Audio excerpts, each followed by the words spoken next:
Wrong song, try that again. Time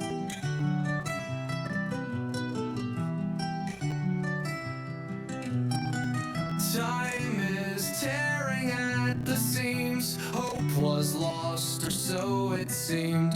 From the chaos, heroes rise, bound by fate. They synchronize. Next is Rangers, defenders through the storm and shade. Next is Rangers, stronger now through fire and pain.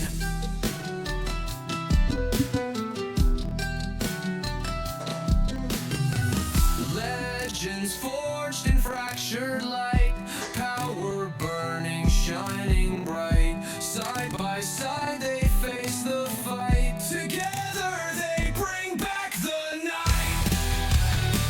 Next is Rangers, power drawn from time's divide. Next is Rangers, one for all unified.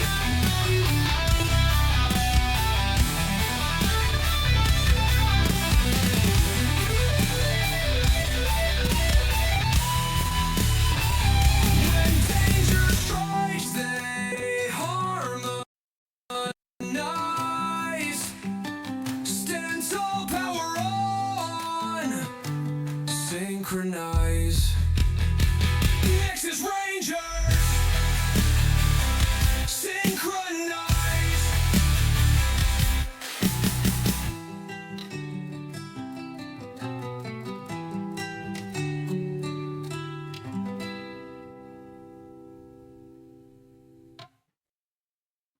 Hello. Welcome to tonight's session. We are missing a couple people, but one of them will be here shortly. I apologize for that popping that was going on during the music there. I had a setting on my voice mod silliness that was making it be dumb, so I fixed it. 2 minutes into the song, I apologize, but that's neither here nor there. Hopefully, that'll eliminate the audio issues we have. So, we did a lot. Beaker over here missed a lot, so we got to fill him in. I know he watched the episode, but it's always great to get the review from you guys before we get into the quote unquote chaos. So, speaking of quote unquote chaos, whose episode was it last week? Do we have it? It was Magna Defenders, and he is unfortunately not with us anymore. As he is stepping away to do family stuff. He didn't leave because no one likes him or anything crazy like that. I'm sure he's watching right now, cursing at us. But he will be missed until Mostly he's me. able to return. But we have directions for his character. Woohoo! So since our star of last week's episode is not here, does anyone else want to do the review?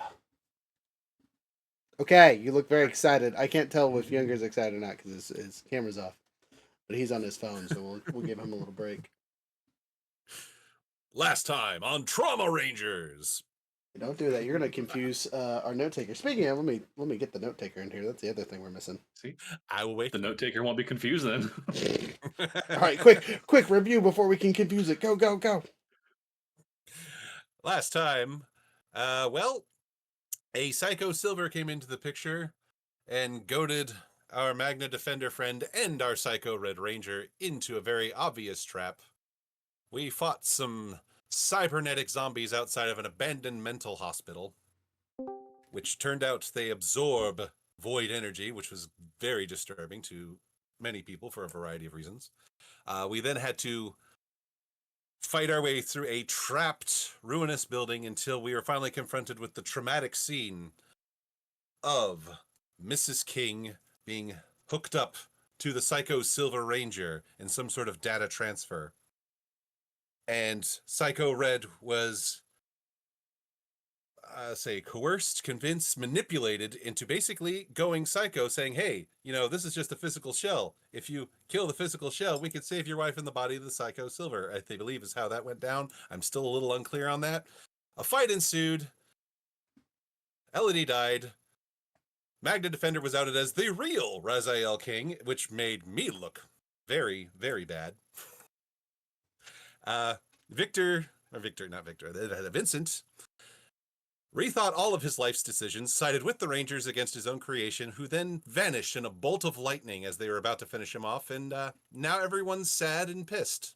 I think I covered it, yes? That's pretty much everything. And I have a couple DM clarifications as of rewatching the episode Please, and please, just to kind of explain a couple other things, and I'll get into that for the story itself. But that's a good summary, I think, of what happened last week. But again, realization of storytelling later, I was like, I missed some key elements that will make way more sense once we get into it this week. For those of you watching, this is going to be a roleplay heavy slash cutscene heavy. I'm going to talk a lot, is what I'm trying to warn you. So if you're in for the ride, I hope you're in for the ride, because it's going to be dramatic. It's going to be crazy. It's going to be setting up for the rest of the season. So, before we get going, we are still waiting on our handy dandy Silver Ranger. Alas, I do him well, Horatio. White Ranger, but yes.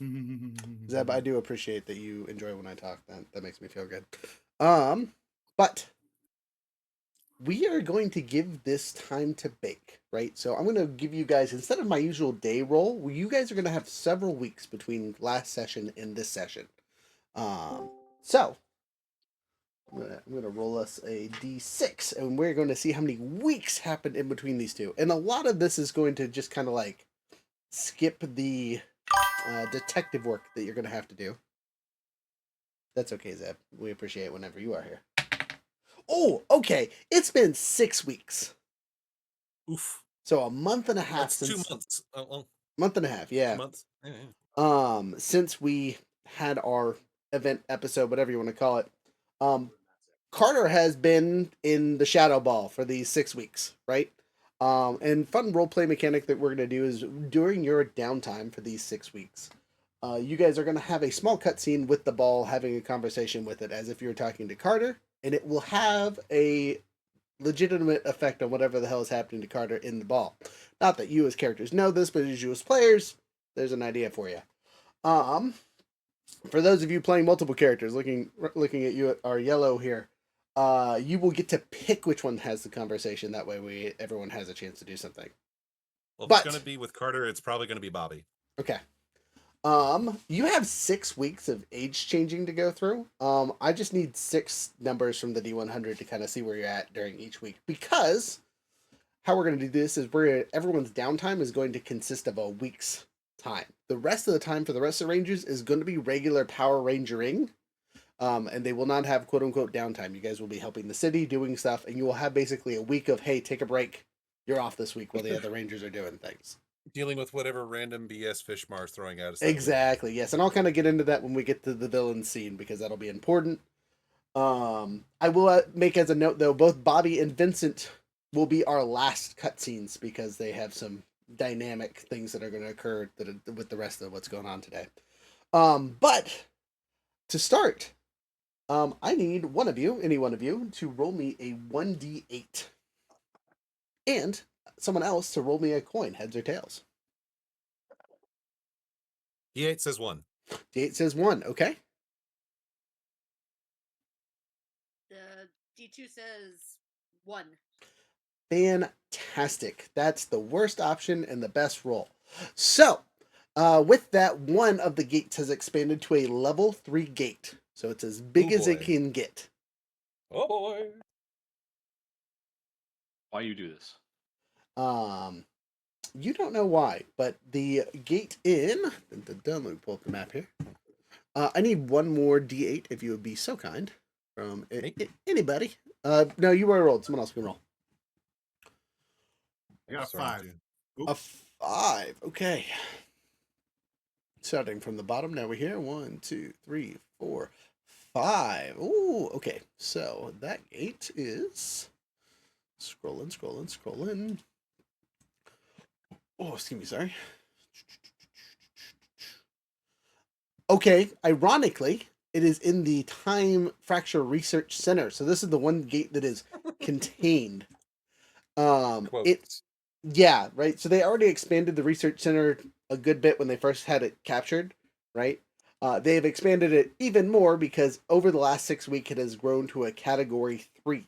And you guys will know that a Category 3 size spatial rift can fit just about anything through it. For the exception of something that's like the size of a continent, so you're not going to see the Psycho Ranger base come through it, kind of thing. But any vehicle smaller than that's going to fit, and or a small fleet of monsters could easily come in or out.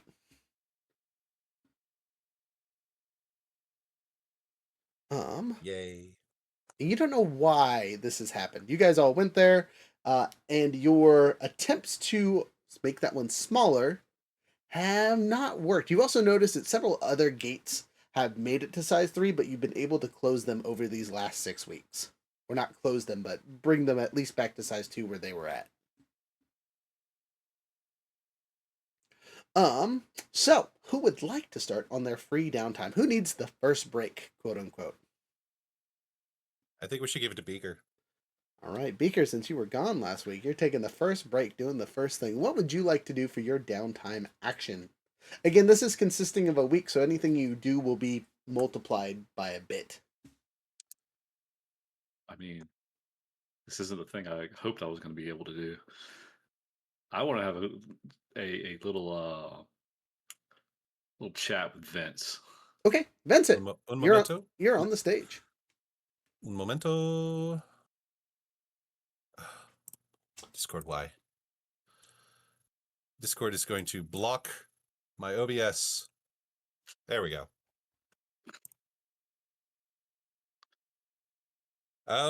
Where will you'll be seeking him out? Are you going straight to his penthouse? Or are you going to track him down in the course of one of the times he is at the base, if he's even allowed back at the base at this point? So I'm gonna make a DM call here, right? As much as we might blame you for the whole Raz thing, you're also the easiest solution for it. You didn't side with him, as angry as you were about it. So, as angry as these Rangers are at you, I don't think they're gonna dissuade your help. Shouldn't they have a say in that? You're talking about the one who rolled a 1 on trust. Look, you guys can have the conversation, but as a whole, you guys will probably come to the sense that Vincent is more important. Like we did our little poll in the chat, right? Same kind of attitude. You might not be happy with him. You might want to kick his ass, but you're not yeeting him into the trash. Or the sun. Whatever. But okay, then for preference, would you prefer to confront him at his penthouse, or would you rather when he's around the base? I'll do it at your place. Well, like I said, picture the penthouse from Lucifer. Lots of ancient stuff on the walls, but still lavish modern living. There's a violin on display in the middle of the room, and he's just kind of sipping a brandy when you show up. And I was expecting somebody to show up. Looks like you're the first. Oh, lucky me. Lucky me. You son of a bitch. How did you let that happen? I'll admit to a miscalculation on my part. A miscalculation. He's leaning forward and he's seeming to be playing a chess game with himself. Yes, a miscalculation. In my hubris, I thought, I'll take these broken pieces of a man and put him back together best as possible. It'll alleviate some of your emotional distress. And lo and behold, all I've done is wreak havoc. So, yeah, surprise, Vince. You know, you've dabbled in stuff that you probably weren't even fully aware of. Oh, trust me, I've made it worse. I've become well educated from my experience. I shall leave dabbling in the afterlife to those who have the delusions of being a god. So I'm still like, if you're sitting down with a drink, I'm still probably 10, 15 feet away from you. All right. I unholster my weapon and just pull it out to the side. And essentially using that little quantum portal I have, you feel the muzzle. He doesn't flinch. He's like, you give me one reason why I shouldn't. Do you want a personal reason or a practical one? You tell me. This is your time to tell me why I shouldn't. He'll set his glass down and look at you and go, Because you're a Power Ranger.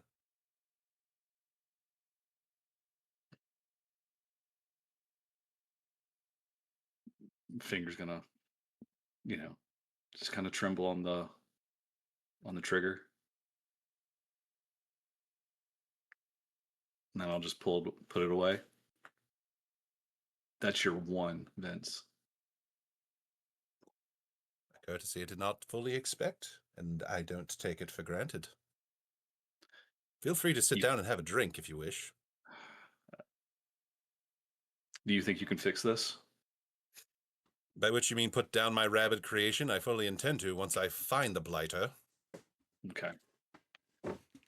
No. I made several mistakes, bringing back the dead and in creating another Psycho Ranger. All of it folly. All of it a foolish task born of hubris, so. Well, I think we kind of told you that from the get-go when you tried it. To be fair, I didn't tell you all of what I was doing when I tried it. Yeah, well. But I shall stick to what is tried and true, and if I feel anything experimental enter my mind again, I'll be sure to fully consult our friends before moving forward. Do so. And remember, I don't have to be next to you or see you. Don't threaten me with a good time. I turn. I walk out. He'll go back to playing chess with himself and drinking brandy. He's fully expecting people to just kind of revolving door in to air their grievances. Yeah. Okay. That was part of what I wanted to get out. Okay, Feel a little better. you've successfully had a conversation with Vincent. He knows that was his one. Is there anything else you would like to try to younger nipples? Is there anything else you would like to try to accomplish? After such a tense moment, the comedy. In your week of freedom, because again, you will have plenty of time to do stuff and things. That conversation was an hour of your week. Yeah. And if you don't know, I have suggestions. I mean, I'm open to suggestions. I have stuff rolling in my head at the moment. Okay, I'll let you go first. If you already have something preconceived, I mean, if you want to learn some DM knowledge, I will happily let you do some investigations on the Psycho Silver and what happened there now that you have access to her body and some other things, which might engage another ranger because he has some information that might be pertinent to the situation. But then again, you don't know. Also, you can interact with MD as he is still here technically. He hasn't disappeared at this point. And or you can have your interaction with the Carter Ball, and or you can do some kind of Carter Ball ally relationship silliness. As the voting polls today guaranteed that you guys get a new ally at some point. This is a great time to pick one up. Carter Ball. Carter Ball. Okay, so the Carter Ball is just a ball of darkness, right? It is the void incarnate in the shape of an egg. You guys know you can touch it, but when you do, there is a weird sense like you can feel that there's something going on in there, right? You can feel that there's some kind of like an egg about to hatch, right? There's movement, there's life, but none of the scans pick anything up, right? For some reason, this scan shows up as space, right? Nothing's there. It is the void. But when you physically go to touch it, you get not a premonition, but just a feeling. You especially get nothing but pure terror, right? You touch this thing and it's like you want to scream and run away. I personally, or whatever's inside? No, well, that is what you feel. You don't know if it's your own emotions or if it's something in the void calling out in fear and terror. As a note for you as a player, the last thing Carter said before he went full void was he's here, right? And then he turned pitch black and then consumed the Psycho Ranger. I wasn't there for that. I know. I'm telling you, you would have been told, right? But that is the last thing you saw the or heard that Carter did kind of thing. Okay. All right. So I am at the ball. I will have my hand on the egg, the void egg. Okay, roll me a d12 as you're touching it to see how you're dealing with this existential dread and terror. Yeah. This is my 12. 7. 7. Okay, you're strong-willed. You're not happy about it, but you're definitely strong-willed. Yeah. Okay. Maintain composure, but I get it. I get what's going on. And I feel the terror coming from it, right? Mm-hmm. So as I'm holding on to it, like, Carter, I know you're in there. I don't know what you're going through, what it is you saw, who you saw, but you need to come back. We're all here. We can do this together. Hiding in this and wherever you're at right now is not the answer. I mean, you've got all of us by your side. We've been here the entire time. We're not leaving. We're not letting anyone else go. So, just hang tight, Space Cowboy, and come back. Hang tight, Space Cowboy, and come back. Great last line. All right, go ahead and roll me a scroll. Persuasion check. Ooh, my specialty. Because he's human. 100%. Get those up, Chip. And I get the edge. That's what I do get. Let's go. I get edge. I get the diplomacy. It's specializations, man.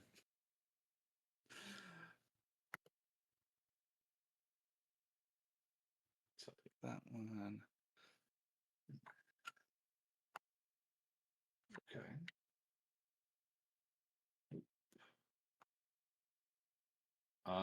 17 and 5. That's 22. Perfect. Good roll. All right. You don't know what a success constitutes, but you're pretty sure you've successfully talked to the ball. I touched him. You've had a conversation. It's probably going to turn out for the better. Okay. That's your turn, unless you got something else that is quick and easy that you think you would do. No, I mean, the rest of my downtime is going to be with Leah. Okay, do another relationship roll. Just know at this point, with your rolls from here on out, they get excessively harder. Not impossible by any means, but they are a much higher target number. That's fair. That's fine. And you are on a D8, right? Yes, I am. Okay, perfect. Yeah. 16. 16 is a fail. No! So, no regression or anything. You just don't bump up to the next phase. Yeah. Okay. I'm done. Okay, you're done. Next on the list, we can do the Blue Ranger or the Silver Ranger, the White Ranger or the Phantom Ranger. I'll go. All right, White Ranger, what are you doing for the week? Mostly she's been giving Vincent the death glare anytime he comes within her vicinity. That's fair. She's basically given him all signs that I don't want you fucking near me. That's fair. Then I don't want to see you. I don't want to talk to you. Leave me alone. It's best you leave me alone. Silent message received nod, and he will give you the widest of berths. Just note that at one point she did throw a knife in his general vicinity and it just barely missed his head. Vincent dealing with the Rangers not hitting him with attacks. She meant to miss. No, I understand, but you're the I'm second sure he's person aware now. of that. Okay. Vincent has been silently talked to. Is there anything else you would like to try and do?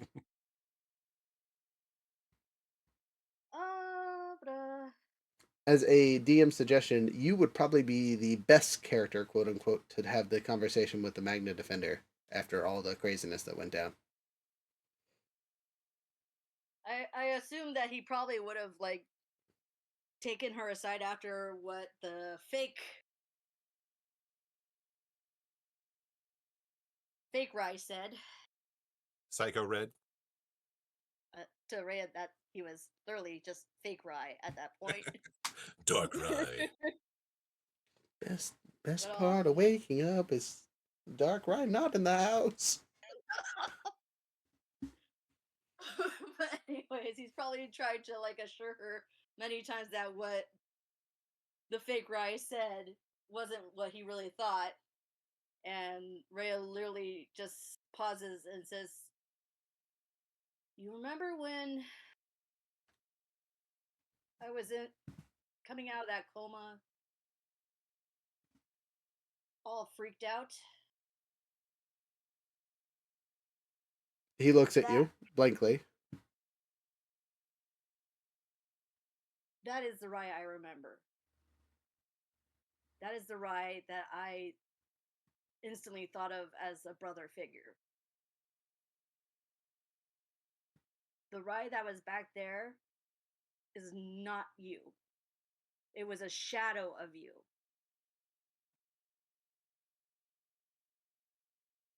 That's not to say that I didn't." She finds a lot of trouble with her words here. That what he said wasn't what I've been thinking. That I'm not a true leader. But I am doing my best. I am doing what I feel needs to be done. He nods his head silently. And just know, no matter what, I still see you as my brother. And I'm sorry for what happened to her. He starts crying immediately. But not emotional big sobbing, just like tears running down the face. His emotional spectrum is pretty much drained and gone. He doesn't have much more than one word answers for you guys pretty much all the time. He is demorphed from time to time, but it is seeming like he is staying in morph form more often than not now, unless you guys are trying to talk to him directly. Unlike the rest of you, he will not take a break from ranger duties. You will see him from time to time. But Ray, while you were talking to him at one point, not having gotten through to him for a couple weeks now, he hands over a small document. She takes it and kind of looks at it and looks at him like, "What's this about?" Read it quickly. She And to takes the narrate for reader you, sorry. and goes through it. First and foremost, it is a report on what the Psycho Silver had been doing. Not only had you guys missed the fact that she had been controlling air traffic and normal traffic to direct the Rangers for quite some time and make you guys miss a whole bunch of monster sightings and not defend people, and people got hurt because of her behind your back. She also destroyed your guys' teleportation system. Post-death, there was a worm virus in her computer and whatnot. So when she bit the big one, it fried your guys' ability to teleport. Rhea just starts to immediately blow a lot of air through her nose, just going. You will know that Eladine did everything possible to sabotage you guys on a huge level. You know, the issues with your weapons that you had several weeks ago, it looks like all of your weapons are going to need to get scrubbed, essentially, to get rid of that. So it will have taken these 6 weeks that you guys will be doing stuff to not have those issues where your weapons fail randomly. Other things that you would note is Rye found a crystal, like superstone that we've been seeing before in her body when he was burying her. There's a little note on it that he wrote some kind of report on it. The crystal is currently in the science lab. It is the diamond crystal, and how this one works, from his understanding, is it splits a character by their health. So it removes one hit point of their max, but creates a perfect copy of them at a different time. So it seems like his wife took the sick version of herself before she became a psycho, and pulled that out of her. And removing all that bit of her made her into the Psycho Ranger that was in front of you. So it wasn't a choice before, it was her. She had turned, she was evil. The body there was something that uh, was not even real, not even alive, but it was at the same time, right? Um, as you were reading this report, Nathaniel comes in and reads it over your shoulder. I don't know if he's going to comment on it, but you know.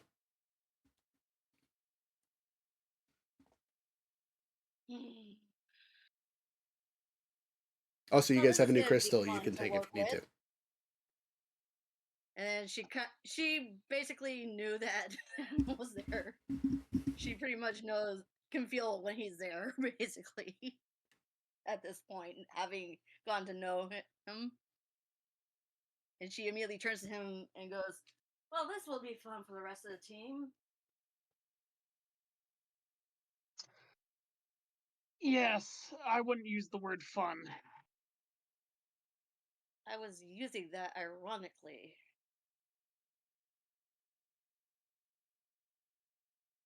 Anywho, she kind of closes the file and hands it off to Nathaniel. Get this, if it's okay with you, right? Can we pass this along to the lab? Yes, of course. I Right, was gonna head there after right. Ray after shakes his head and is like, "That's where I made it." So they have a copy. Oh, okay. Well, thanks.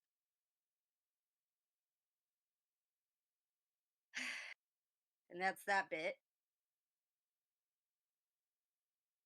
And after that, she's, of course, going to go visit Carter. To the ball. Dun dun dun dun dun. To the ball. Okay, so just as described before, void energy, total circle. You touch it, you get a feeling. You specifically, right? Um, feel lost, right? You get the sense of lacking direction. Well, that's a feeling that she's not unfamiliar with. And she immediately comes like within inches of the ball. Okay. And she takes a pause before saying, "I don't know if this is you feeling this or if this is just me, but just know we're still here for you. You've, I gotta say, you've been nothing short of a, I don't want to use the term pest when it comes to our relationship, but I miss having you around. I miss our conversations. And I know I haven't been that talkative around you, but just know I've been listening and I'm here to continue listening. Don't give up on us." Okie And dokie. that's it. That's don't give up on a solid choice. I need you to make a survival roll.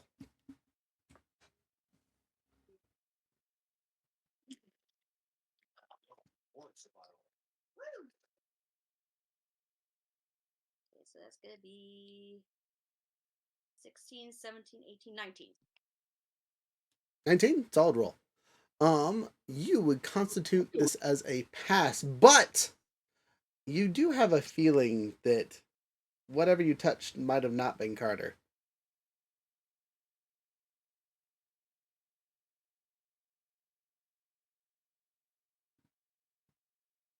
Okay, next, unless you have something else you want to do.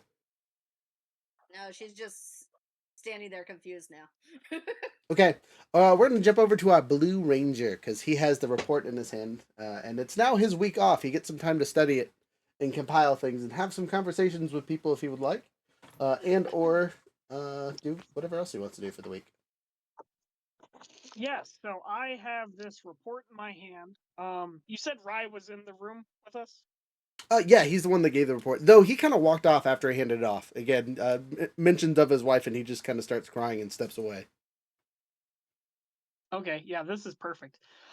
I still have the report in my hand, and I go over to follow in suit to whichever destination he's at, Mm-hmm. if it's private. And I turn to him and I say, sorry to ask you this, but did you know? What? Did you know she was dead?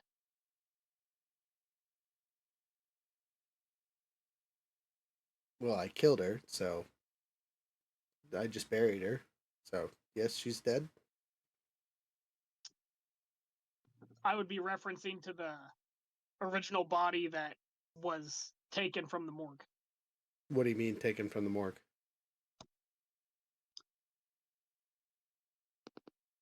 She died in the hospital What? soon after you disappeared. What do you mean? And her body was taken from the morgue. I didn't get this information until right before we walked into that trap. Wait, Nathaniel, what does that mean?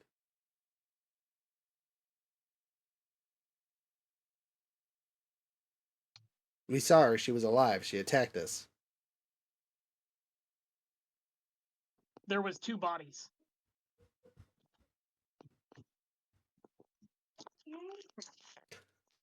There was 2 bodies. My small children invading spaces. Nice. What do you mean by there was 2 bodies? What are you talking about? Remember, Eldine was on the table, Yes. and the Psycho Ranger. Yes. They were one and the same, and I give him the information that I was given.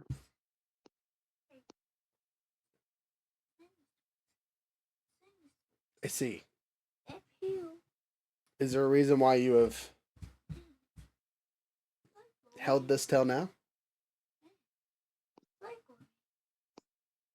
Because I had just received the report, I was hoping that it was not true. And or if there was a way to have saved her. And with everything that happened, I didn't feel it was appropriate to bombard you with that in that moment.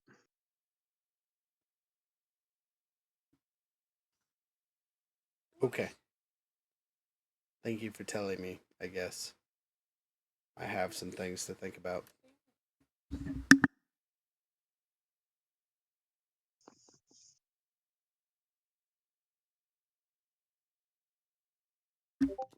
On that note, I will depart from that scene. And I will go on to I would have asked him to fight, but I don't think he's up for it at this time. So you will know that he goes out on patrols and deals with monsters and putties and whatever the heck Fishmar is throwing at us currently. So the fighting has not been an issue. You will make a note that he hasn't combined Zords with you guys since the incident. He's kind of lone wolfed it super hard. But that's about it. I will take this opportunity then to go and approach Rhea.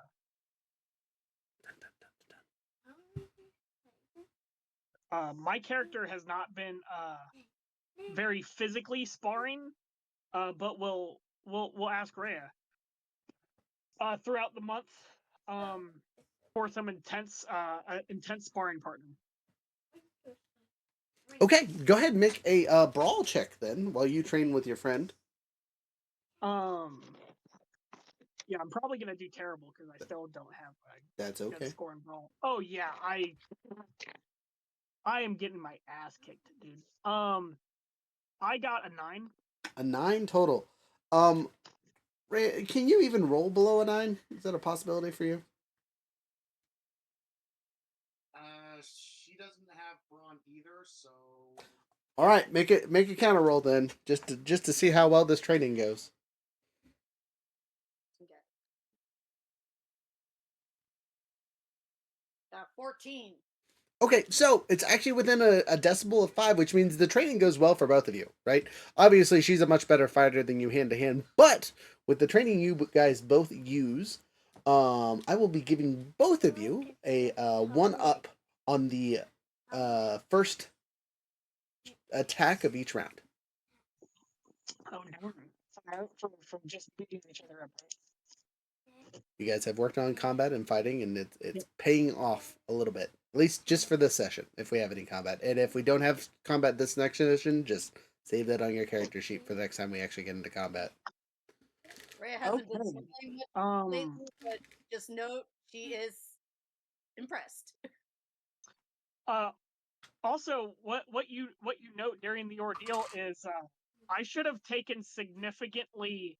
I should have been down significantly faster. You definitely like kept on pummeling me, and I kept on getting up, and you kept on pummeling me, and I kept on getting up. You Captain America it. That's cool. I did forget at the beginning of the session. We'll do it after the downtime, but I will need to know what you guys got for your fun levels ups. But not now. I'm actually going to go into that as I go into Carter's area. All right, you go into the void ball. Dun dun dun dun dun. I would first like to use my new grid power. Okay. My new. It might not be grid power, but my grid tech 3. Okay, grid tech 3. What you trying to do? I look at your ball of void, and I use my X-ray vision. Okay, well, you stare into the void, and the void stares back. There's not like a physical wall. It's literal void. It's literal nothingness that you were staring at. So there's no wall to perceive through. But you know that now for sure. There's not an actual egg there that you can tell. You were trying to. Can I see Carter in it? No, you can see the infinity of nothing. Okay. Do I feel lost? Do you touch the egg? Sure. Okay. You feel pain as you touch the egg. It is searing hot, ripping the flesh off your bone pain as you touch it. Room. This room. Okay. This, I don't shy from it. Okay. And I say, if you can shoot your way out, shoot your way out.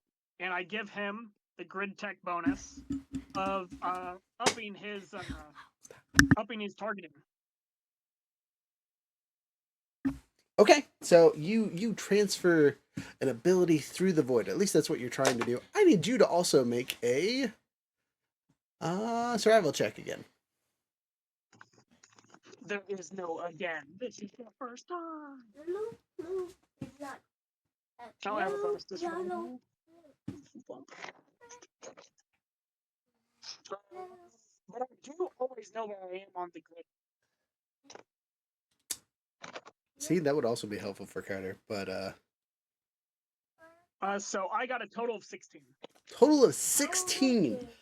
Again, you feel like this is a quote unquote pass. But as you feel your quote unquote powers transfer through the void, right? You don't know if they made it to Carter or not. Okay. But you have fed the void. Shoot your way out, shoot it. Anyways, I just started blasting. Anyway, I just started asking. Hey, enough. Small child. No. I'm using those. Stop. Sorry, being attacked by a small child here. Stop it. So, anything else you would like to do in your free time? I'm gonna need that back, boyo. That pretty much covers my my ordeal. Okay, then we are on to the Phantom Ranger. Week 5. Phantom. Right? 1, 2, 3. Sorry, week 4.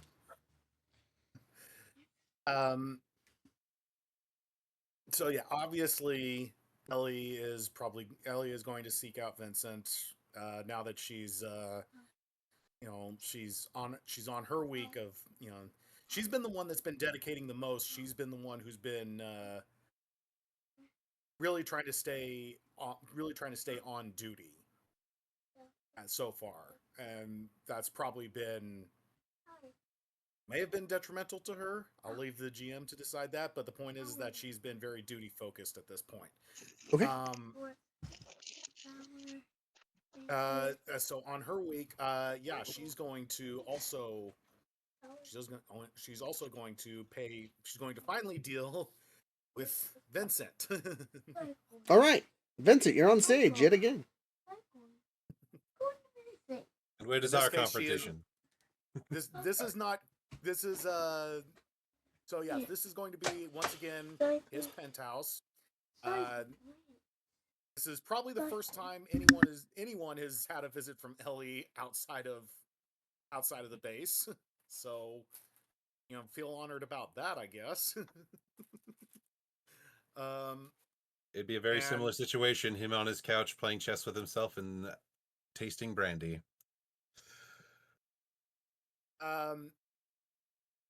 As she walks in and she notices him playing chess,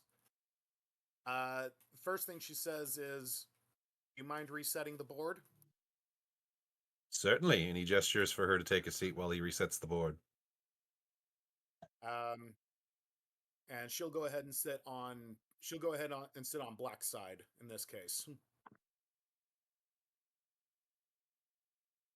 As the game progresses, she says, You do so "Realize without a what you problem. did." Huh? Sorry, did I miss something? No, is Okay.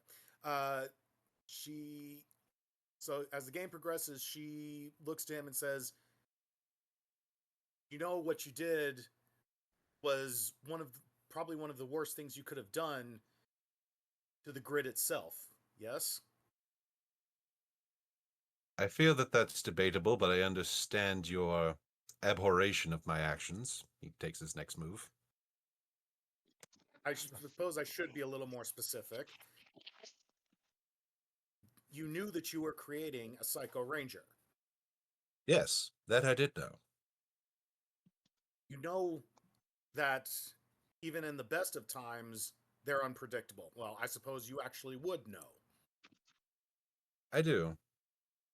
As I told our Triforian friend, it was a scheme born of hubris and miscalculation. I should have known better than to hope that there might be another like me that is unbalanced but aware of their unbalance and are able to become more. And Such they'll play a few more rounds. She's gonna just be silent. If he wants to say something more, but she's gonna be silent for a little bit longer. All right, I think I did have something. Just give me a minute to remember it all. And how is the rest of the team? I imagine they're coping as best they can. I think the only one that is truly affected is our Magna Defender still. But that is not. But that's probably not to be. That's probably to be expected, even so. Yeah. When you made your decision to finally turn on your creation, I suppose it turned on you, but you know my point. Mm. Did you do it to redeem yourself or to put down, or just to put down a rebellious creation? There are many more facets to it than that, but my primary motivation was revulsion that in all my efforts and all my schemes, I had simply created another psychotic brute upon the universe. And it was a sin that needed to be scrubbed, and still needs to be scrubbed. In that we can agree. At this point, she purposely leaves herself open in a move. He will not take the obvious opening and actually start playing defensively. So, what is it you seek from me, Phantom?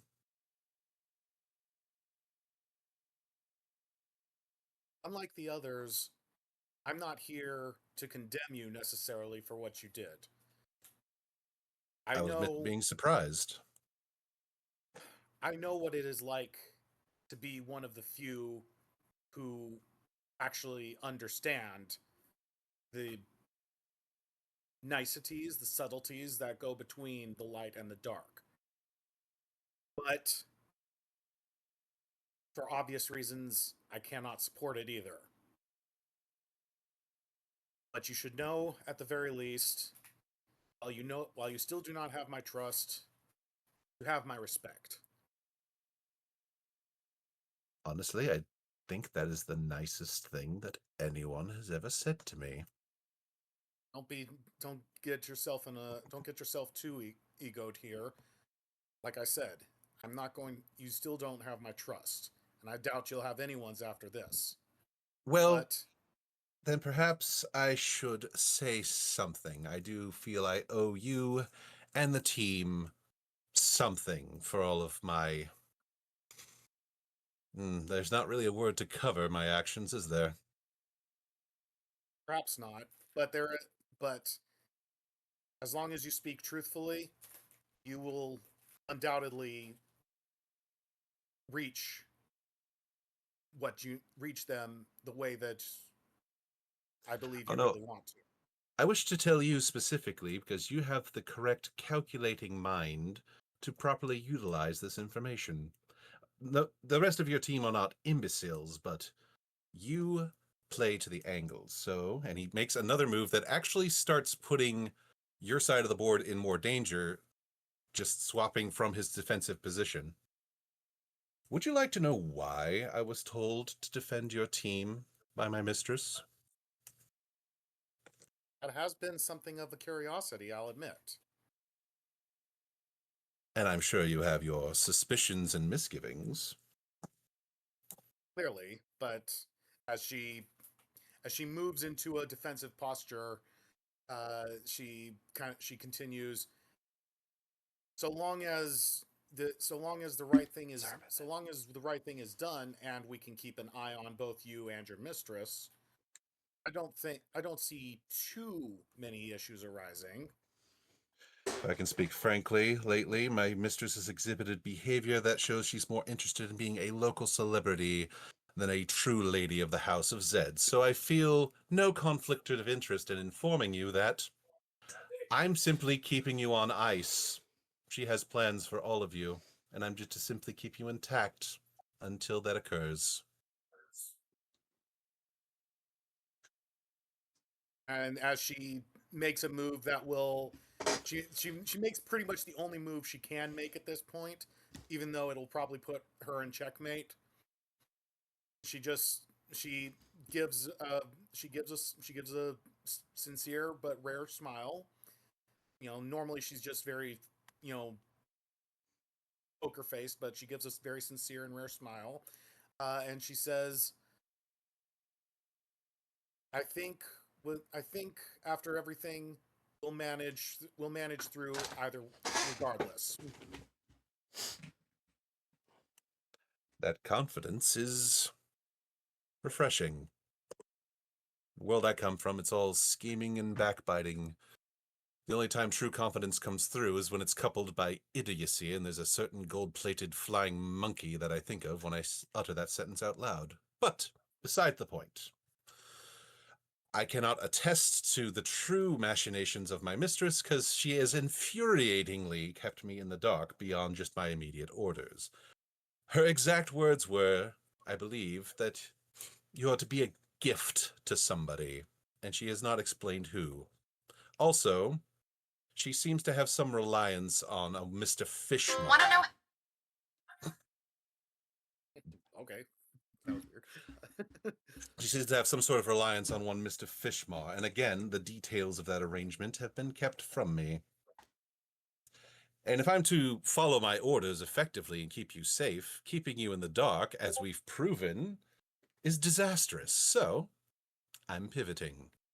I'm going to be forthcoming with everything that I know. I think that's the wisest strategy. At that point, she tips the king, and she gives him a respectful bow, and just leaves without another word. Tell Nathaniel to stop by when you see him, won't you?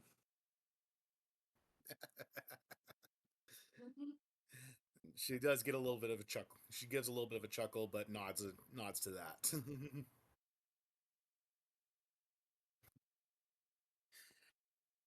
Yeah. So from there, it's going to be, a couple days. I don't know. She's doing her own thing before she visits Carter, and somewhat like our Blue Ranger, she does have an interest in studying this, but hers is, of course, focused on how do we get him, or how is this thing created so that we can also assist in getting him out of there. Okay, so this is actually a great time for Byron and Hawk to be in the room with you while you were having this conversation. So, here be Byron. Still don't understand if he had this much void in him, how it didn't consume him quite literally much sooner.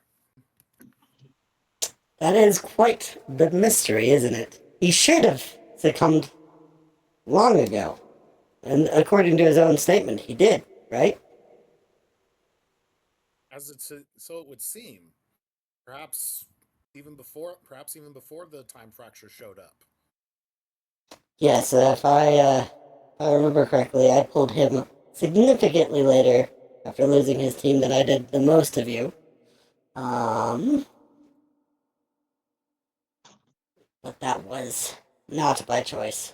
It was just the most convenient time to pull him.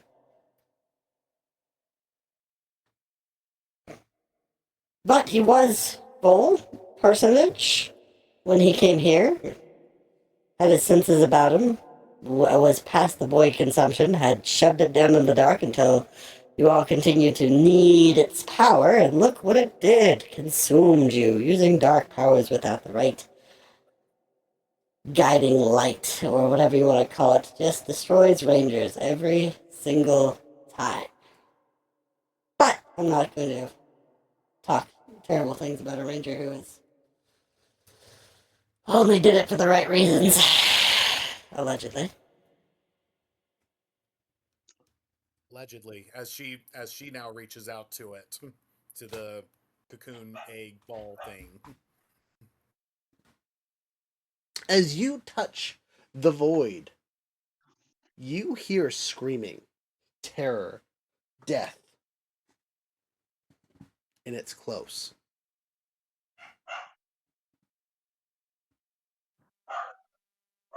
You okay there, Phantom? You look a little spooked.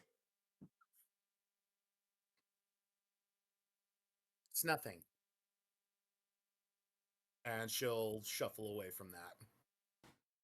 She's not like running or anything. She just, if anything, she seems a little downtrodden after hearing that. Okay, so downtrodden after that feeling. So you do not send a message Carter's way. You just let it be. I just hope that he senses our presences and realizes that we're trying to help him in any way we can. But to Ellie, it's all the same in her super logical mind.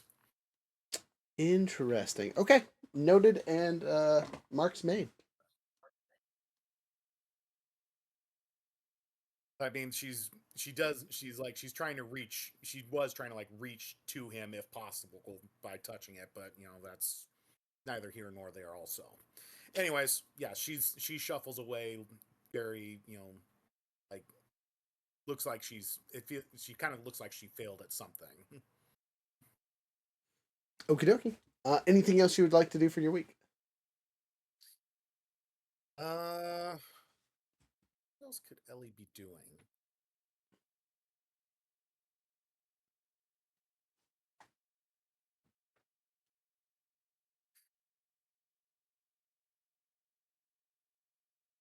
I think that's going to be about it. I think she's pretty much just she's gonna, I guess, try to relax. I don't know, maybe do something recreational. Okay, so you do some fun for the week. You enjoy your Yeah. time off. That is good. What it will do for you is you spend the time actually relaxing and enjoying yourself and hanging out with the friends you've made. You will have a +1 to fear checks. So if there's something you have to roll something that is fear related in the future, you will have a +1 to the roll. Fair enough. Or its TC will be lower. Whatever is more appropriate for the situation, but you'll have a little boost. Right. Little boost. Now it's time for Yellow Ranger's characters, both Bobby and Vincent. Though it sounded like Vincent wanted to talk with Nathaniel, so that might be an appropriate starting place. I just need to have a quick moment with him. You're both on stage then. So does he come to me? You told our Phantom Ranger to tell me to come see you. Indeed, I have something for you, boy. Okay. My character will take a little like it won't be like immediately show up, and it won't even be it'll be like a couple days after. Like you might be like, did she even tell him? I have other things occupying my attention. I figure you'll show up when you show up. Yeah. I definitely would have like tried to spend some time, even if it's just digitally, with my gal. But after that, then I'll show up. Okay, so if you spent some time with our handy dandy villainess in some form or fashion, I will let you roll a relationship roll to see if you bump up to the next level. But I think you were at what, a D6 or a D8? I'm at a D8. Okay, so like I told Beaker, you are now at the level where things get significantly tougher to upgrade. Oh no. Okay, I need to know. Do I roll my metal one or my Lord of the Rings one? DM says Lord of the Rings. Okay. One ring to rule them all. I have 2 rings in my hand. I got a 19 total. I got a 2 on my D8, and I got a 17 on my D20. Okay, a 19 total is still a failure. This is bullshit. Good roll, but not high enough to pass. Okay. Side note, do you want to burn a story point to re-roll that ability? You do have a morpher that allows you to do these kind of things. A whole story point? A whole story point. Try it again. I don't think I'll roll back. So just as a note, you guys probably won't have a lot of chances to use story points, so this would be a good use of one because of how close it was. Will the story point just let me re-roll the D8? It lets you re-roll the whole thing. But what if I don't want to re-roll them? Then you don't have to. You can stop now. You know it's a failure at this point. Just a sec. I have a possibility of going up a total of 9 points. I have a possibility of going down a total of 19 points. 18, you always got to roll, or sorry, 17, you always got to roll 2. Oh, that's not great. That's a little bit better, but it'll still be a fail. Okay, cool beans. Well, burn a story point. It happens. No biggie. So, you don't advance your relationship anymore, but it's still in a good place. One failure does not yeet it downward. Next time, though, don't fail again. Let's see here. You talk to Vincent. You and Vincent are in the same room finally. You finally come to the penthouse alone. Allegedly. Allegedly. I enter the penthouse via pin code or card or knock. Yeah, he gave you all free access to his penthouse. So you could just walk in. Yes, I enter. But still, to not be rude before I enter like any room, I'll do like a. Okay, when Nathaniel shows up, he'll actually be practicing on his violin and smile at him when he arrives. Ah, Nathaniel. How are you, lad? I heard you wanted to see me. I have something for you. And he wanders over to his coffee table and picks up a small box. Is it wrapped or is it just a box? Amazon package? It's just a plain little black box, like a small jewelry box, like a. I attempt to see through the box. There's a ring inside, just a plain gold band ring. Okay, I say, oh, what is it? Well, first, have you spoken long with the Phantom Ranger about her little visit to come see me? She told me to come see you. Right, then I'll give you the succinct version. My mistress does not have good intentions. I don't think she's capable of having good intentions. That there, my friend, is something to safeguard you so you can continue to keep up appearances. I've imbued that ring with some magic. While you're wearing it, and you drink casually and not binge drinking, you will not get intoxicated.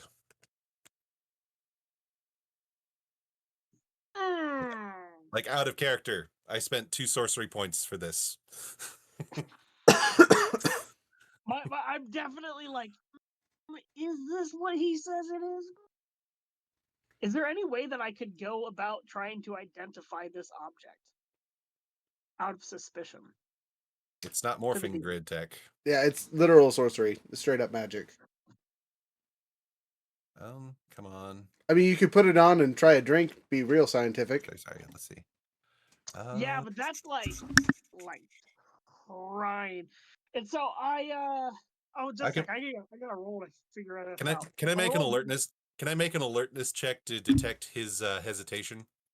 It's obvious. It's 100%. You don't need a roll. This is Oh, for obvious. crying You out say you loud. can drink some without having to worry. It's like He takes the ring out of the box. He puts it on himself. He grabs his full glass of brandy and just finishes the drink. Sets it down. I did it for whatever. I think so. I that was open my yesterday. palm No, and not say, I don't think this never been given a ring before, Vincent. Jokingly, like non-married man. Yes. Get your jokes out of your system now. It was the least suspicious form of jewelry I could think to imbue. Would you rather have had a Flavor Flav clock hanging around your head? Perhaps a little diamond stud to put in your ear. Nathaniel laughs, and he says, "I think you're just trying to make Vicky jealous." No, but I am trying to keep you safe from her. Words. Sometimes words fail me. I'm trying to keep you safe from just her in general. You know what they say,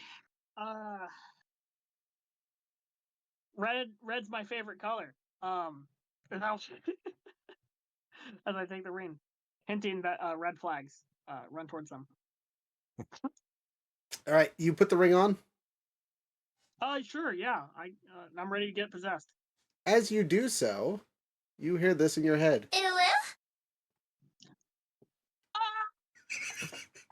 He added that. He added that. Okay. Only when you put it on, though. It's just for a second. Okay. Vincent didn't hear that. Vincent did not hear that. That was 100% in the Blue Ranger's head. Okay. But no, so long as you drink casually and do not binge drink, you should not get intoxicated. I will. This will be useful because she peer pressures me. Uh, I'm aware. That's why the ring exists. and I take this as a token of our friendship. As I go and I grab a glass. I'll refill mine and just cheers. Cheers. And then I see if it works. It does. No problem. It's almost like you're drinking water. Okay. Vincent would tell you it probably would negate a D6 worth of drinks an hour. That means I'm immune to poison. That's incredible. No, just specifically alcohol. It won't stop me from being stupid. If you start taking Special K or Coke, man, it's not going to help you. Special K, he's doing cereal? Crazy. Only Okay, Raisin Bran. pushing forward a little bit. Vincent, though it has been your prerogative to possibly stick away from the Ranger headquarters, do you go and check out the Void Vault like everyone else, or are you kind of just giving it a wide breath? Either option is fine. He's going to give the more upset Rangers, I think, is the best label I can give. Like Rhea, he's going to give them the widest of berths because it's obvious that they rightfully hold him. They hold his share. They hold him in share of a certain amount of responsibility for the events that transpired. He's avoiding Magnan Defender like the plague, though. Okay, that's fair. Speaking of Magna Defender, before we switch over to Bobby, you guys will find a note in Magna Defender's room that says, "To my family." Who is the one of you that discovers it? Let's roll. I got 1, 2, 3, 4, 5, 6 of y'all. So I don't get to count myself because I'm not there. I'm in a void bubble. Number 3. That's Bobby. Bobby, I was trying to not do your cutscene, but we're getting into it. You find the note, as you probably spend the most time at the HQ anyway. Well, you need to determine what age I am. Yes, as it is week 5. Well, almost week 6. Oh, man. You are 69 years old. That's hilarious. Nice. The sexiest age you can be for some reason. Bobby, you were just the handsomest 69-year-old. Right. So, old man Bobby, he comes across the note and he reads it. Okay, so it says, "To my family.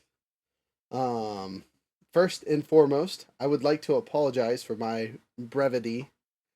I can no longer be here. This city is too much for me right now. I may return in the future, but I'm going somewhere else on this world, this timeline, where I don't have to be reminded of Eladine every time I look at somebody.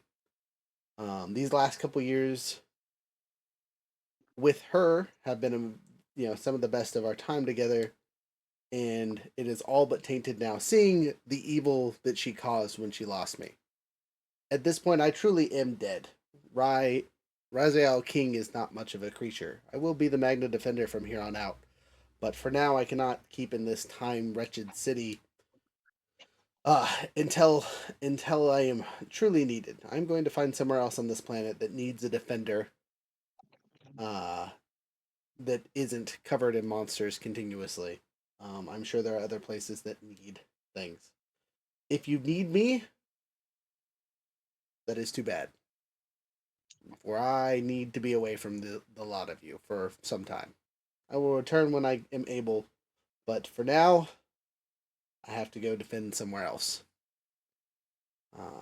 It is with much sadness that I am writing this, but I cannot be in the place where she became evil because it will do nothing but the same to me. And as much as I have come to be fond of the majority of you, I look at you and I hate you. And I do not wish that to be the case.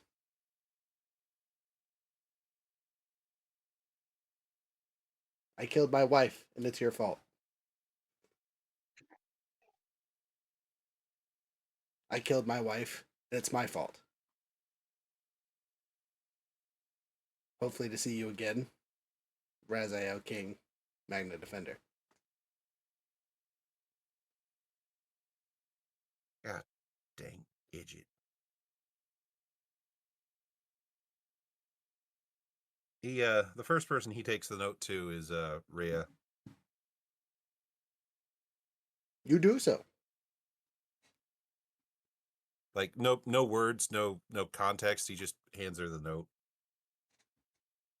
She raises her eyebrow, and then the moment she reads the first few words, her face immediately goes blank. And she starts to say, I half expected this. Yeah.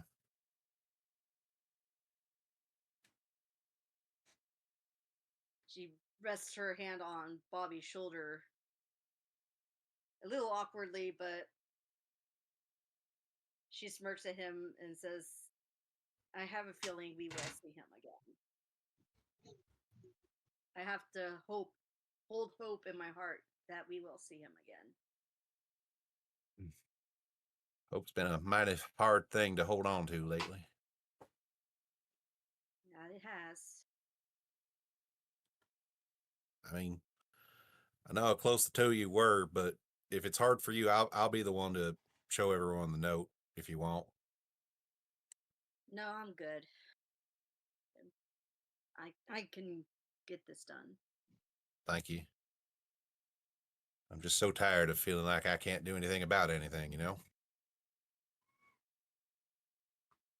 Bobby, we're happy to have you back. We love you, man.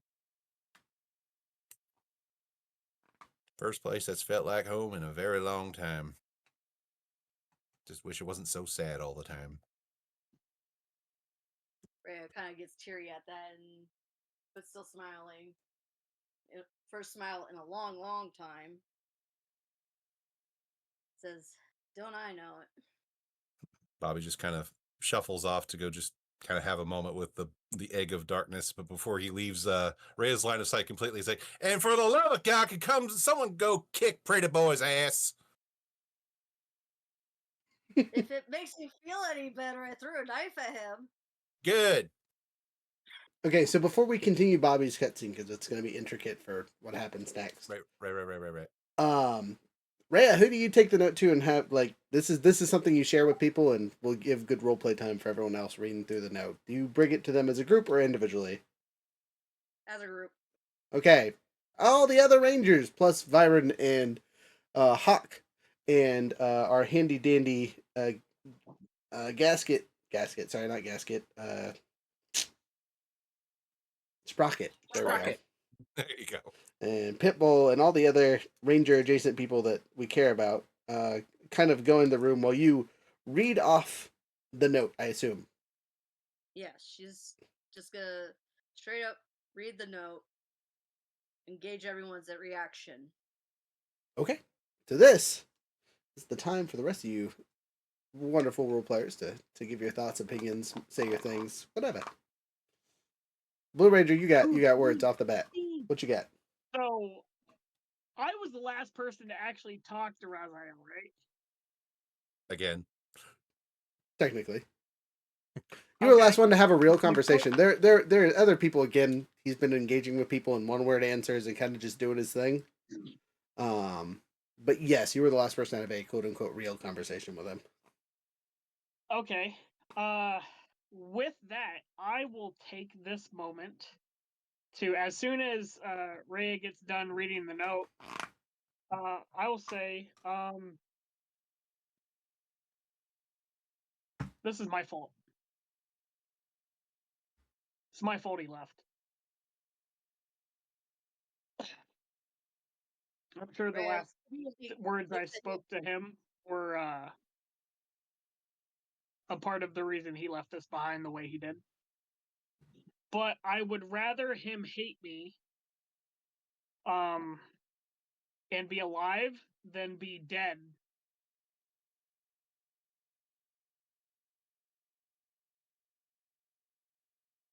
Rhea immediately looks at him and says, I think we all played a part in that, not just you. So don't hold all this pain on yourself. Don't worry. I know it's not solely my fault. As I turn to look at Byron and say, I told him. By the way, just so you're aware. Ah, you told one of them. The one it would affect most deeply. An interesting choice there, Blue.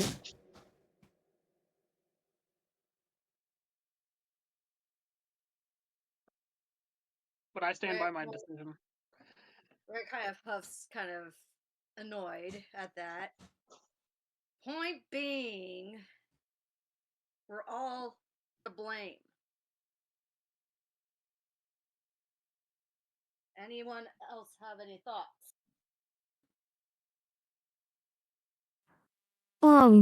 Politely, I'm thinking me and Pipple out of this conversation how we're not taking any credit for none of us. This ain't our fault.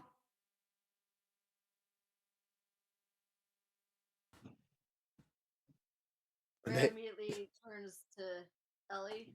It was Sprocket. No, I know. But Oh, okay. Sorry. Ellie's opinion now. Ellie. So Ellie just, as Rhea turns to her, Ellie meets her gaze and says, if you're looking for a counter opinion, I have none to give you.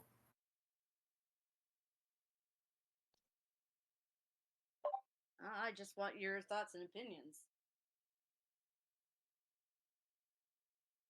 Ellie says, we all went in there and did not really let Rye make the choice for him, for himself and for Elodie. We all went in there, minus Ty, but he had his reasons, obviously. But we all went in there. I went in there and confronted the Silver Psycho myself as well. We all, in our own way, did contribute to this. We, as the Rangers, our support team, notwithstanding in this case, as she looks to Sprocket and Pitbull and the rest of them, and she says, we as Rangers went in. Perhaps we did not get all the information we were supposed to, but we acted as we thought was best. Unfortunately, it was the wrong decision. Was it though? Just as a DM, so was it the wrong decision? I will turn and look at Ellie and say, I don't know.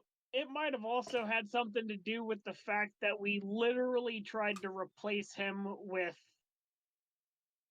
a shadow of himself while he was here in front of us.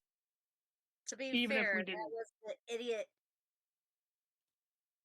the stupidly handsome idiot. When I'm necromancing, everyone's dancing. It's I will immediately stand up and be like I can't even blame Vincent. He was merely trying to help in the only way he knew how, based off of our situation and what I said to him. He would have never came to such a conclusion if I hadn't been so adamant of looking for a way to find a way. But let's be very clear here. We did not know Magna Defender was Raziel either. Or somehow the Magna Defender spirit took Raziel. We have to be very careful about when we say replacing Rye with the other thing, because we had no clue that was in front of us the entire time. That's true. I only had my 7-foot tall suspicions. With To be fair, Magna Defender was also as tall as Rye, so like, not too crazy. That's why I was actually suspicious at the beginning. Rhea was very suspicious after his reaction, or the fake right's reaction, when he came back, quote unquote. Purple, you get something? yeah. I stand listening to the letter and listen to you all, and you see tears, you see anger, all the emotions, and I just say, Rye died months ago. I held him in my arms.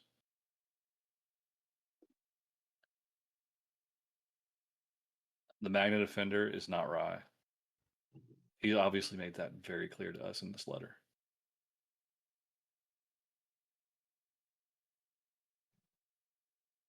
I know you're all hurt. Rhea, I know you were particularly close with him. You want to take his spot as leader? Do it. Don't obsess over the defender.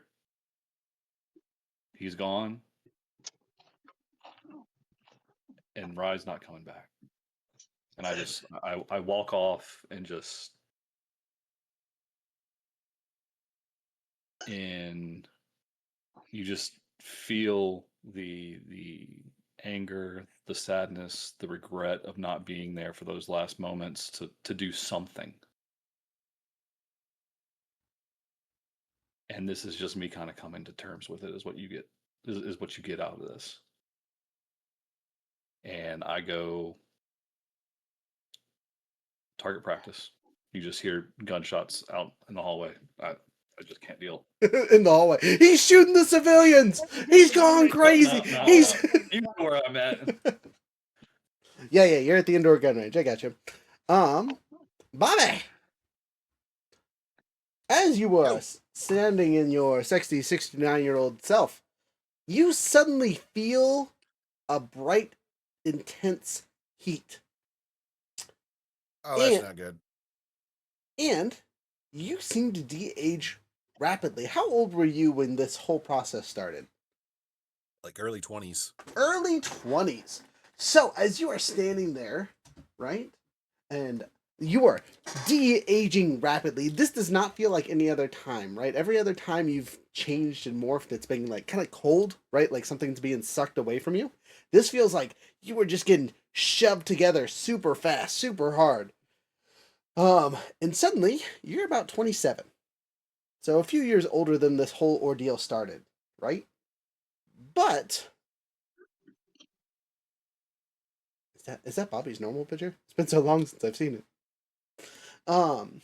It's the character art I generated before making the avatar. Perfect. Okay.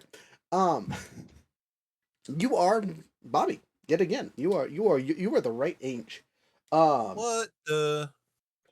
But your morpher looks a little different. I thought Byron had my morpher.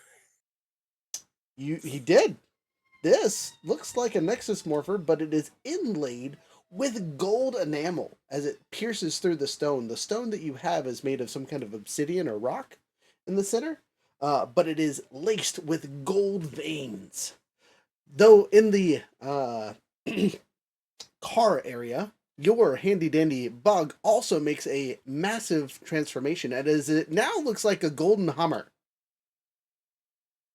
Yo, dog, we don't pimp your ride. Sorry, I had to make the joke. Sprocket, you're seeing this too, right?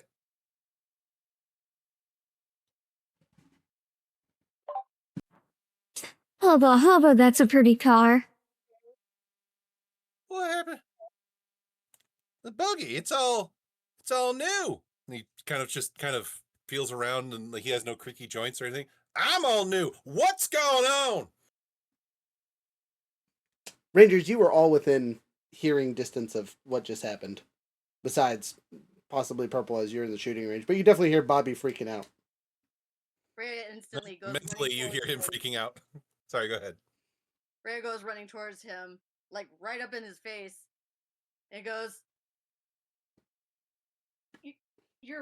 are you back to normal? I don't know.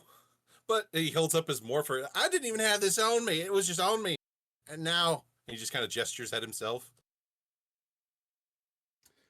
As I said before, all of you will be able to denote that Bobby has aged a little bit, but we're talking maybe 4 or 5 years. Enough to notice, but not enough to be like, oh, well, whatever.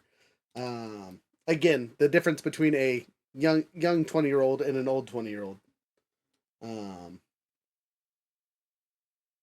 Rhea goes through several emotions before finally going, you motherfucker, and then she just lays a big kiss on him.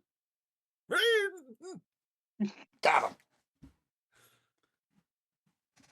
There's a lot to process in a very short amount of time, so I will ask you to please stand aside while my brain does error 4 minutes.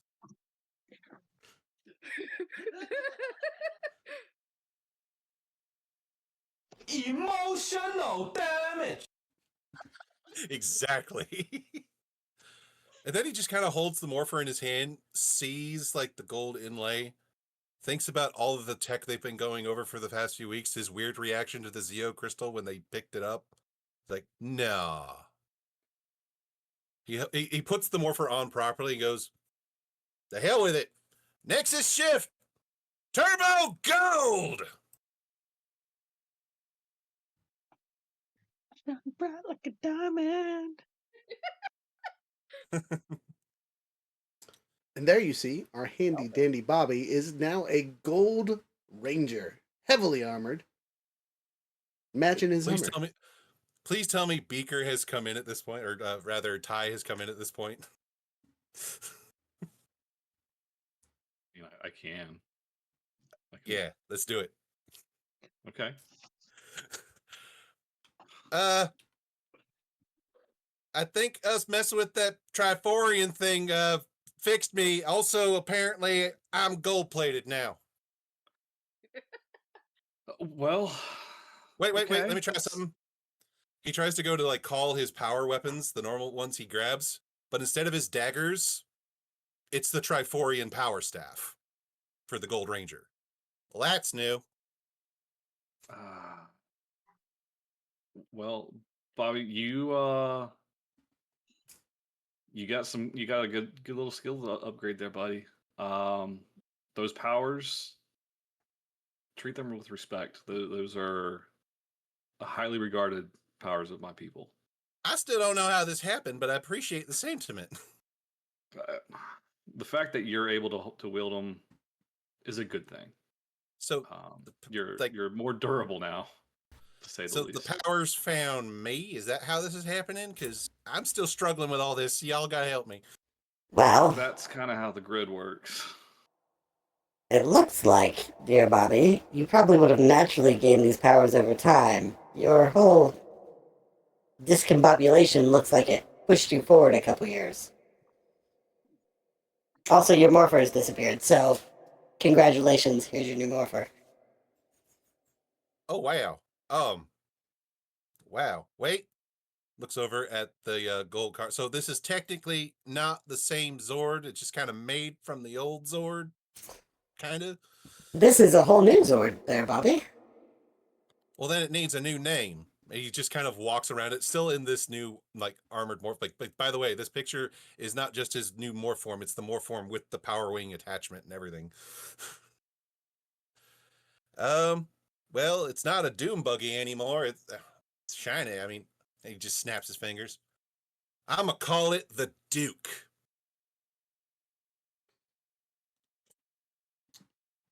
Ellie raises her eyebrows like, You, dear Ranger, have been watching too much old TV. You mean classic TV? He looks at the little interface he has for his Zord on his morph suit. It's like, hey, there's a new button here, and he presses it. Did I add that? No, I didn't. Oh, dang. It's the knock So button. I don't have the picture set to my avatar, but Yeah, the Duke, his car, goes full Bumblebee and transforms into a robot now. It has warrior mode, right? Yep, it picked up warrior mode with one of the upgrades. I Whoa! Holy shit. Dang! He presses the button again, it turns back into a car. Oh, this is gonna be fun.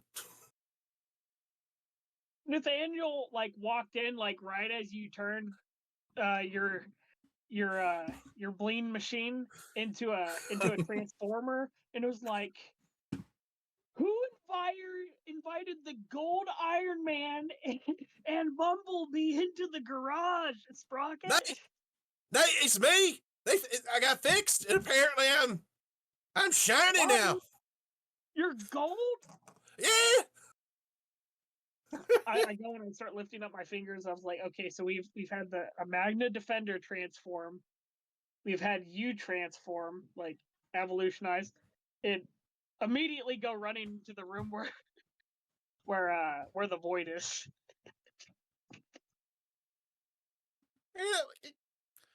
And Bobby finally takes a breath, and he demorphs, and he actually, in a moment of character growth for him, he's going to walk up to Byron and goes, "We don't know the full extent of what's going on with me, so perhaps unless it's an emergency, we should take me back to the lab and make sure I'm not going to explode or something." Please do. I'd rather not go through any more shit. That is a wise choice. I'll escort you there myself and do the test. Yeah, he's going to put trust in Byron because he's like, you know what? No, this is probably the one person who this is the one person who's going to help. Check this out too. Bobby, maybe it'll help her stabilize her shadow form. that is a note. You have not had shadow form while Carter has been gone this entire time. But that besides the point. I guess technically if you were in the HQ you could use it, but there's a proximity thing. Right. That's my point. Is that I need to cinematically stabilize this now. Oh, don't worry, it's about to get stabilized. Bobby, you go through your test and about 2-3 days later, end of the week kind of thing. You are given the all clear. You are stuck at whatever age you are at currently. It looks like you are temporally locked again. You don't have to worry about aging up or aging down. And these changes seem to be permanent, at least the best you can tell. So he's talking shop with Byron there. So it's kind of like a hybridization, like my old yellow turbo powers and like the Triforian Gold Ranger powers then? Well, I don't know what events would lead you to spectrum shifting to the Gold Ranger, but that's what looks like happened. Well, I did touch the random Zeo crystal in the Triforian Zord's wreckage, and I've been working on it with Sprocket and the others while I've been sidelined, so I've had a lot of exposure to it. This is a possibility, but it is more likely that sometime in the near future you will be given the chance to acquire these powers, or should have been given the chance to acquire these powers. So this is the timeline just correcting itself? Maybe. And heck, maybe if you had stayed on your own timeline, you might have found a Triforian ship crashed in the ground and picked up the gold powers. Who knows? I don't have a good answer for you. So at this point, it's stop asking questions, just take the win? No, dear Bobby, it is never wrong to ask questions. I just don't personally have good answers for you at this point. I'll do a little bit more research and scour the timelines to see what should have happened. But, well, you know what would have happened had I not pulled you out of your timeline. So I don't know if that is the right answer. No, I wouldn't be in any timeline. You know, I've had enough time behind me now and experienced several different ages at this point. They say age brings wisdom, so I actually feel like I owe you a bit of an apology. You would be the first. I just was set to blame you and using us like, toy soldiers, but you know what? After everything that's happened, I realize that even if I don't understand everything you do, you are trying to help us and you're trying to help people. Well, I wouldn't be much of a ranger myself if that's what I didn't do, right? rat. So, what are your orders, boss? I don't have any orders right now. You guys are continuing your groundwork. At this point, we're kind of just waiting for something heavy to happen. You guys have been able to deal with the small minions relatively easy, which is nice.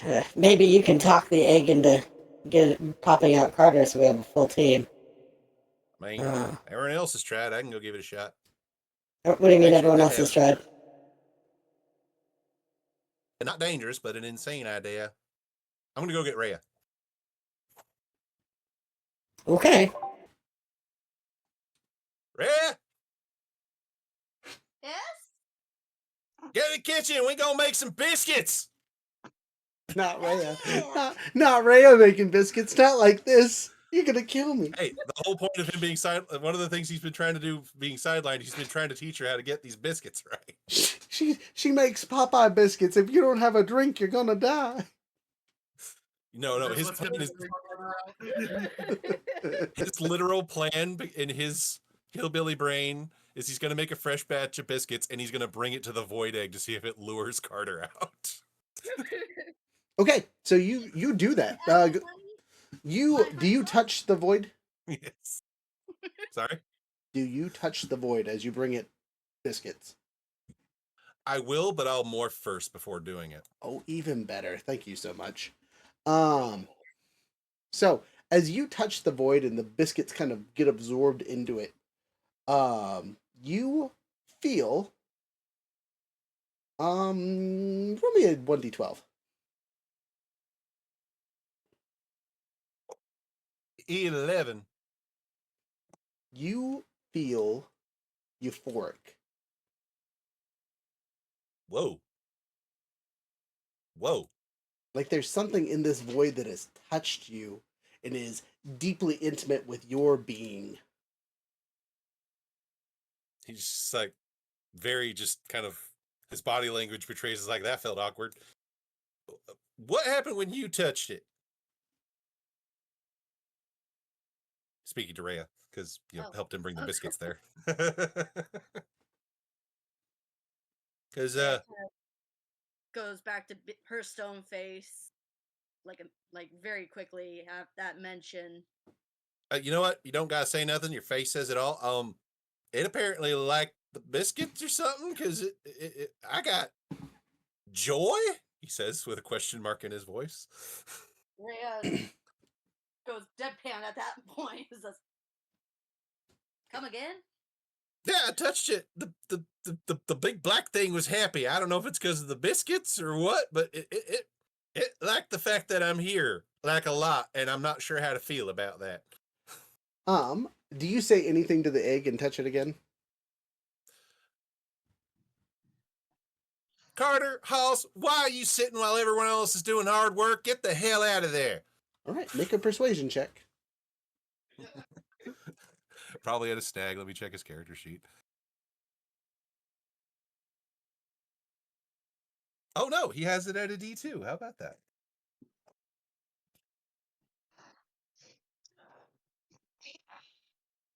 So 18 total. 18 total. Okay, you succeed. Wait, what? You succeed. And no one failed touching the egg. Unfortunately for you, that is not good. So, as you are touching this last time, you get that euphoric feeling again, and suddenly it cuts off. Uh-oh. You feel existential dread.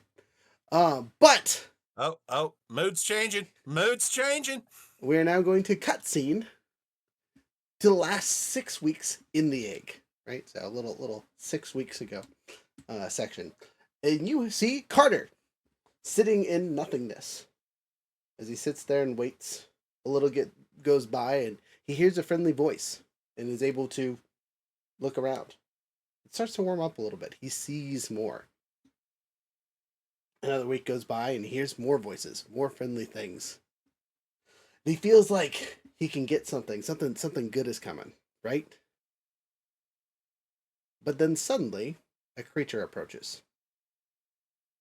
A small red ranger. Looks to be some kind of T-Rex design in nature. Couldn't be older than maybe 14, 15, a teenager at most. It charges him. He shoots it. Dead. Another ranger comes from the darkness. A blue one, a green one, a yellow one. And they continue to come at him. He shoots and shoots and shoots his way through things, as someone had said to him before. As he continues to do this, he starts building a pile of ranger bodies.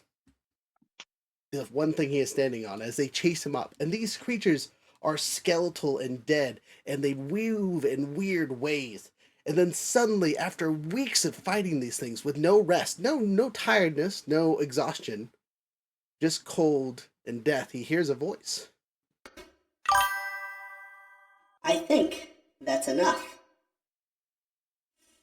I think you're ready. I think it's time to come out. And standing in front of him is a gold ranger. His face mask shattered and broken and revealing a skull underneath. The uniform looks much older than Bobby's, like almost the original style of Triforian gold. But also new techie stuff that is with it. And he wields a death scythe, a weapon that cuts through everything. As Carter fights and swings and does everything he can to avoid this creature, it batters him down. He has no support. He has lost the voices that called out to him. As soon as he seems to be defeated, he hears another voice urging him to get up and get moving, to stop dilly-dallying. He dodges out of the way of the next attack, and you see him stand up the best he can. His ranger uniform tattered in shreds. The scorpion armor and heavy bits that are left are just in shambles. It's barely hanging on his body. He looks not much different than the rangers he's been shooting for the last 6 weeks. But as he stands there defiantly, this creature looks around suddenly as there's a bright golden light that streaks through the darkness. He goes, your friends found you. I bet you wish they hadn't. And it reaches up and grabs onto the golden light. Sorry, that was in the wrong voice, but whatever.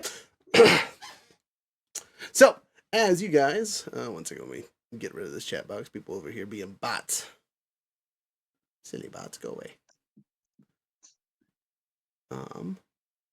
But as a lot of you see a wretched golden skeletal hand grab onto our Gold Ranger's thing, the egg breaks and shatters. And standing in its place is the creature I described before. It stands there triumphantly over a would-be Carter body. It looks pretty tattered in shambles and cut to pieces and not in good shape, to say the least. No But hesitation, power staff in hand, aimed at him. You got about 5 seconds. Oh no! You don't have time for that. Oh, fine. Immediately as the egg breaks, you, sir, need to... everyone in the building actually needs to... Oh, no, you guys don't even get a save. It's just straight up. You all take 1 psychic damage as this creature enters the area. Now you need to roll a 1d... and our friend... Okay, it needs to make an attack against you guys versus your guys' willpower to see if the other bit helps. So, what's y'all's willpower? 17 in my morphed form as Bobby. Okay. Oh, god damn. 21 is my number. Okay, I need to remind that Rhea is actually immune to all mental attacks. Solid. This is going to be handy. So I don't know if that 1 damage was mental, but just FYI, It is psychic. 100% she can negate it because of her stun. Okay. Okay. There we go.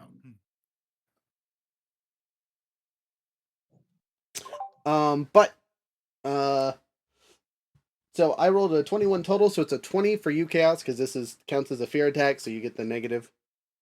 What is your... Does it affect all of you? I assume none of you have higher than a 20 on your willpower. Mine's 16, so.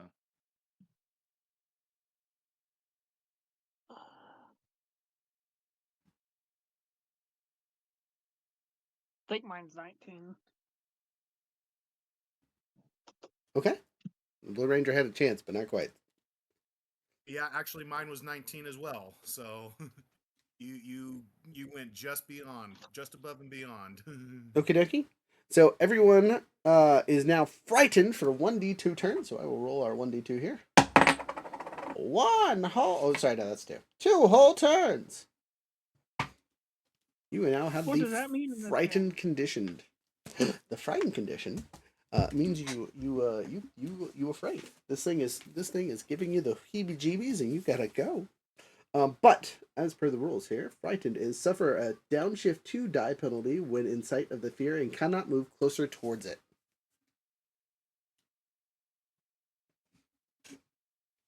So, as this thing Basically, Rhea, you're facing off with this thing right now because you're the only one not affected. Oh shit! Bobby, your instinct is to not let this thing touch you. Okay. You have a singular move to do something, and DM is telling you Bobby needs to run. As in grab Rhea and run, or just run? Just run. You are the focus of its aggression, and you can feel it. To have time to speak anything, or is it just go? You are frightened technically for 2 rounds, so yes, technically you have time to say things, but you are afraid and running for your life. So, yeah, I guess just the true Bobby fashion. Oh hell, he wants me.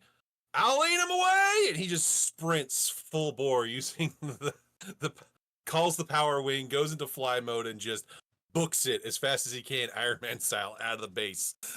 Okay, you will know that you will probably also take your Zord with you, because this thing trails behind you like a puff of death smoke is the easiest way to describe it. It eats death. As it flies by plants and things like that, a black, tarry substance flies off it and kills whatever it touches. All the more reason to lead it away from the base. And it is just as fast as you are, even with the power wing. Oh hell, I oh have a hell, oh hell, oh question. hell. For the DM. Mm-hmm. Rhea was in the room, ? When this happened? Yes. And I specifically said as soon as I saw the Gold Ranger do his evolution, I ran into the void room, so I would have also been in that room. Oh, this was Yeah, this you was would several weeks apart, or several days apart, because after his transformation was the he got checked Yeah, I out. made biscuits and everything. So Okay, I thought that was like immediately. not immediate, afterwards. No. not immediate. A day or two later, immediately after he touched the void. But as soon as this death specter flies off, you see Byron fall from a perch.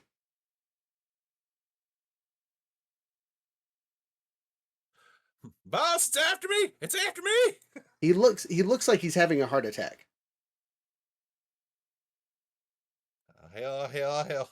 So Bobby, you are going to be out of the scene for this part. You know that for the time being, you are on a constant 24-hour speed run. Even in your Zord, you are running from this thing because if it touches you, you die. So yeah, I'm burning rubber or flying through the air, whatever it takes. So yeah, I'm running full bore from this thing.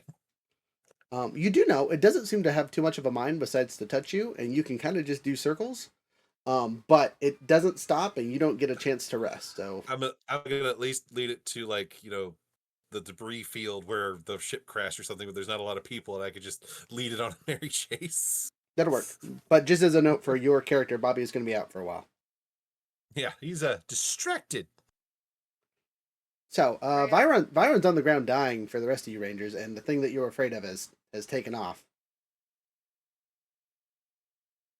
We all saw Byron fall. 100%. Yeah. He was like over there watching, tried to say something, looked like he had a heart attack, and fell off the would-be balcony. I tried to run and catch him before he plummets headfirst into the ground. Okay, make a speed save. A speed check. Um, How does you just how does got, that work? what's the thing for running fast? I guess acrobatics or athletics, your choice. It's athletics.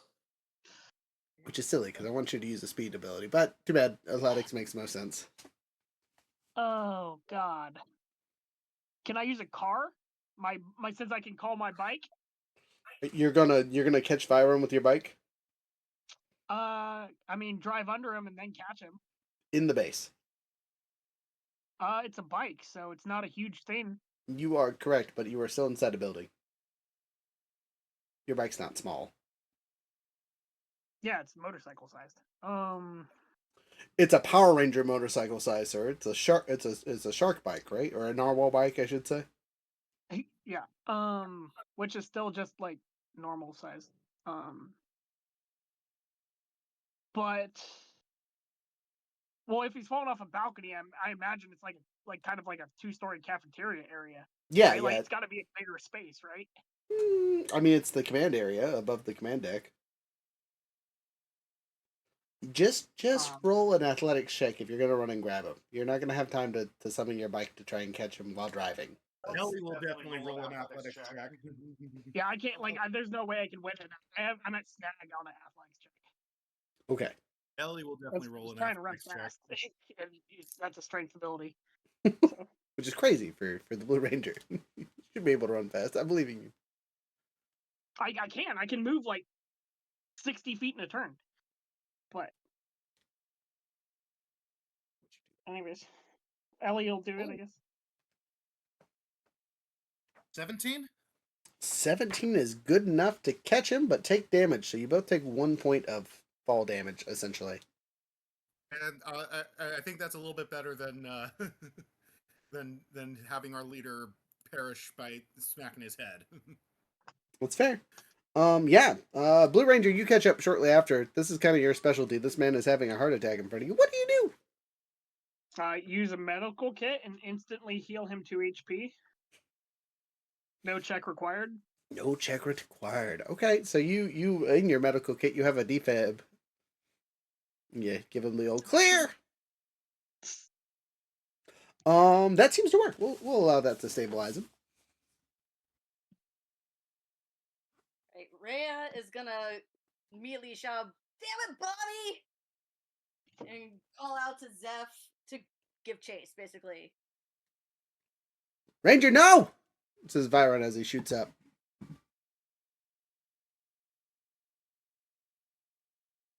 I know. Rhea kind of like stops, but is like going back and forth, But Bobby! Bobby? Oh, sorry, I should probably get his voice on real quick. Bobby is fast enough. I hope. Crackle over to the communicator. I've got it in a holding pattern. I'll try to hold him as long as I can, but this guy ain't letting up. But I'm okay. I'm in the Duke, and we're just cutting donuts out here, folks. Rhea just screams into the comm, "Just please don't die!" I'm trying my very damnedest, ma'am. Purple Ranger. An option appears in your visor.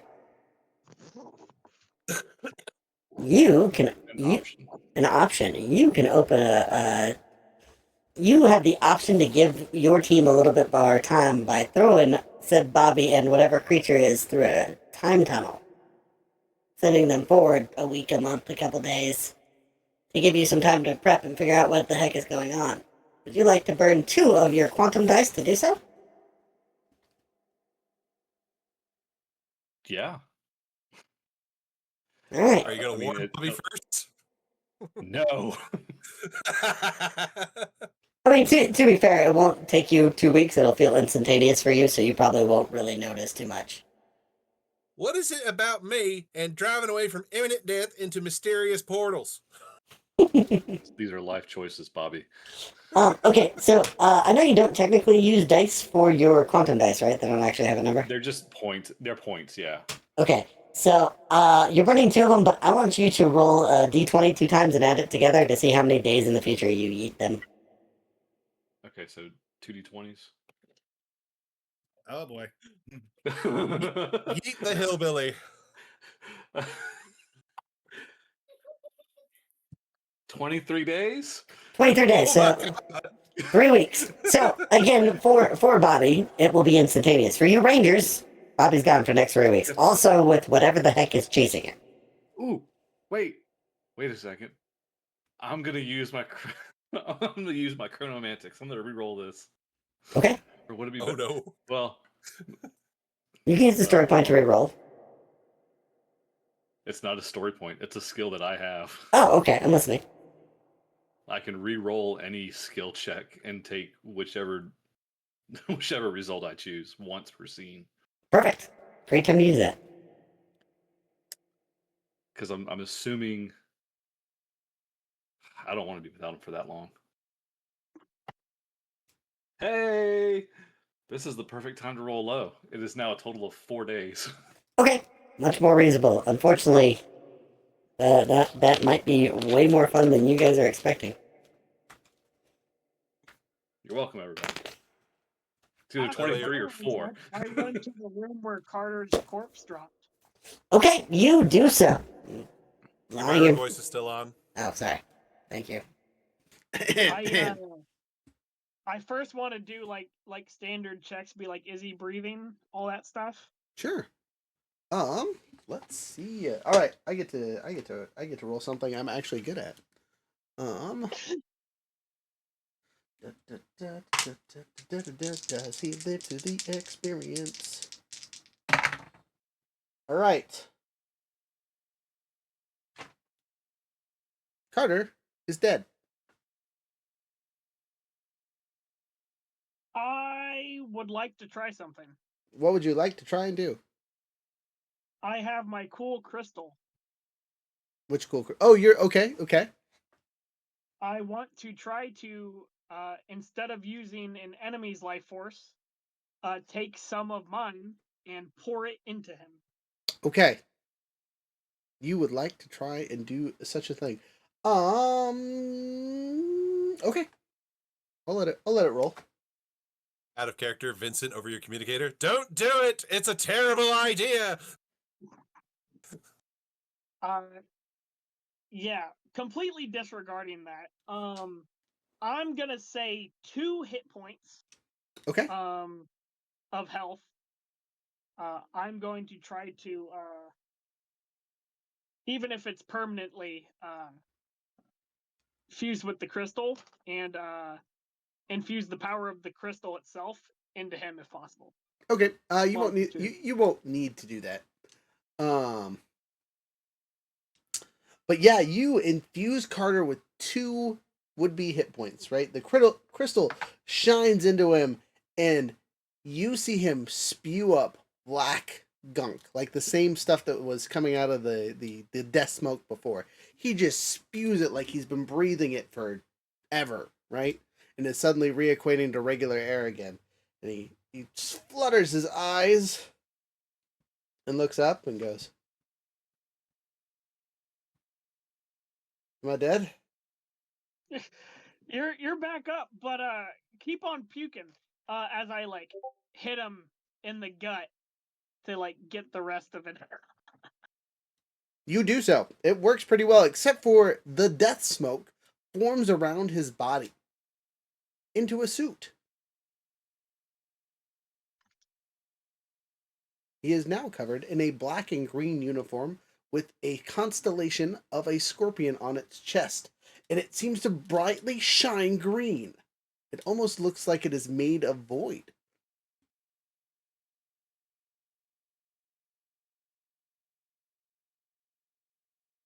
You still okay there, buddy? Um uh I feel warm and light and powerful. You sure I'm not You dead? feel warm and light Uh-huh, as I'm looking at the dim, dark uniform Yeah, like spewing blackness. like Can you try to be more light? can I try to... He focuses really hard. And the stars on his chest shine brightly.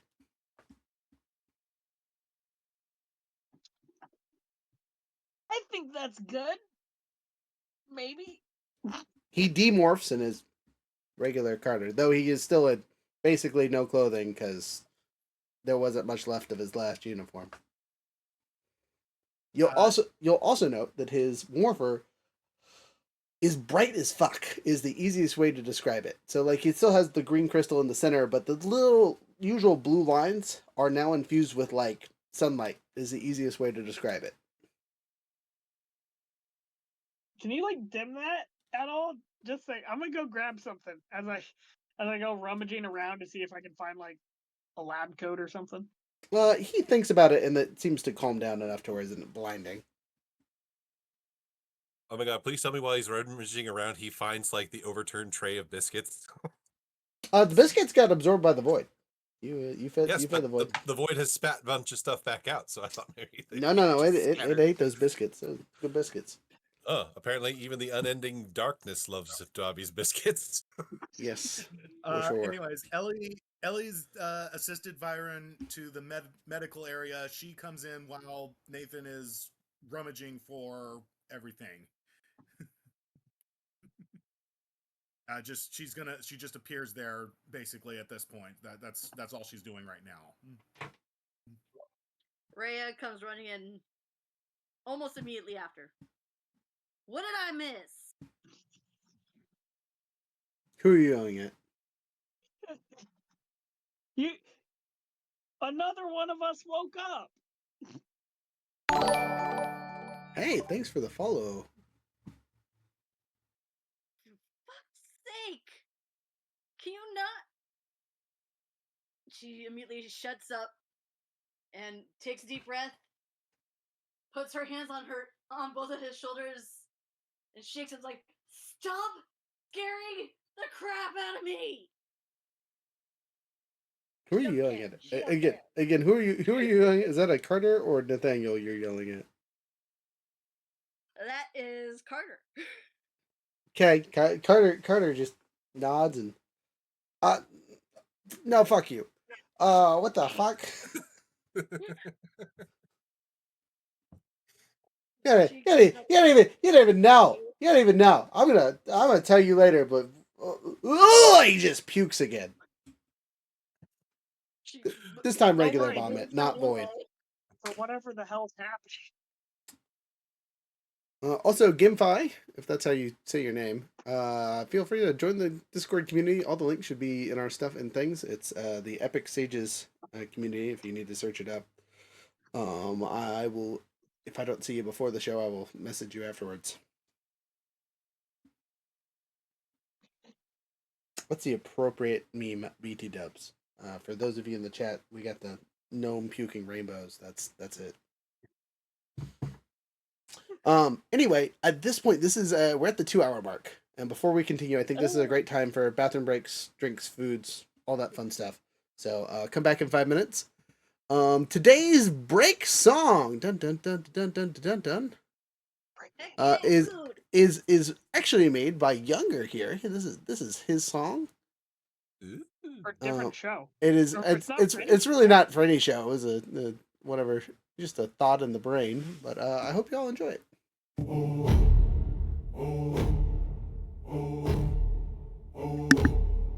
The wind it howls like wolves at night. The waves they rise in endless fight.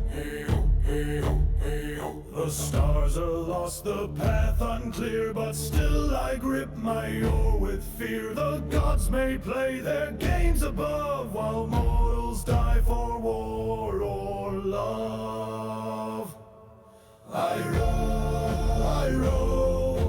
row, but I do not know if there's a heaven or hell. If there is, I surely fell, and I'll see you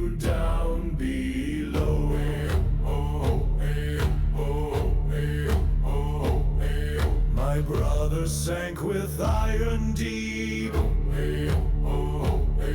Their names I carry, none shall sleep. The sea took blood, the sea took bone, yet still I face it all alone. No raven came to mark their end, no Valkyrie, no ghost, no friend. I row, I row, I row, but I do not know if there's a heaven or hell. If there is, I surely fell, and I'll see you down below.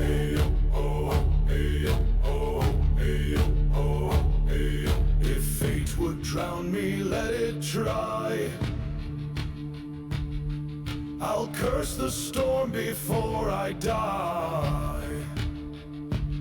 No golden hollow throne for me, just bright and ash and memory. Yet if some god should hear my cry, then let them watch me as I die. I row, I row, I row, but I do not know if there's a heaven or hell. If there is, I surely fell, and I'll see you down below.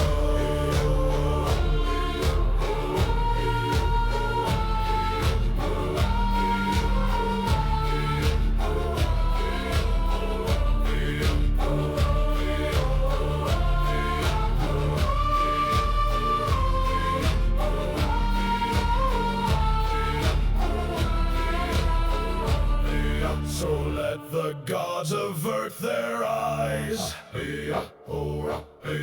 I need no throne above the skies.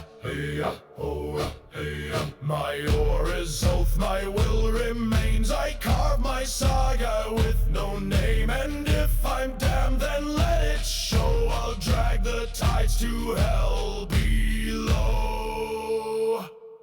I row, I row, I row, but I do not know if there's a heaven or hell. If there is, I surely fell, and I'll see you down below.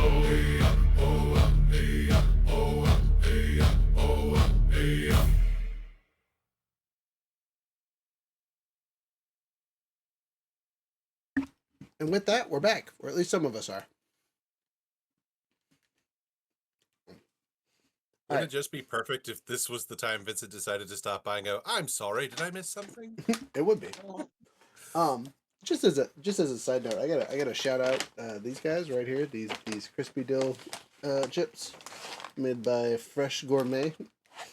They are We're not delicious. sponsored. Not Yeah, sponsored. hashtag not sponsored. Hashtag not sponsored. Just personal note to those people watching the stream and or video later. These things are delicious, and they shouldn't be. We need to do a snack review show, I'm telling you. I'm telling you.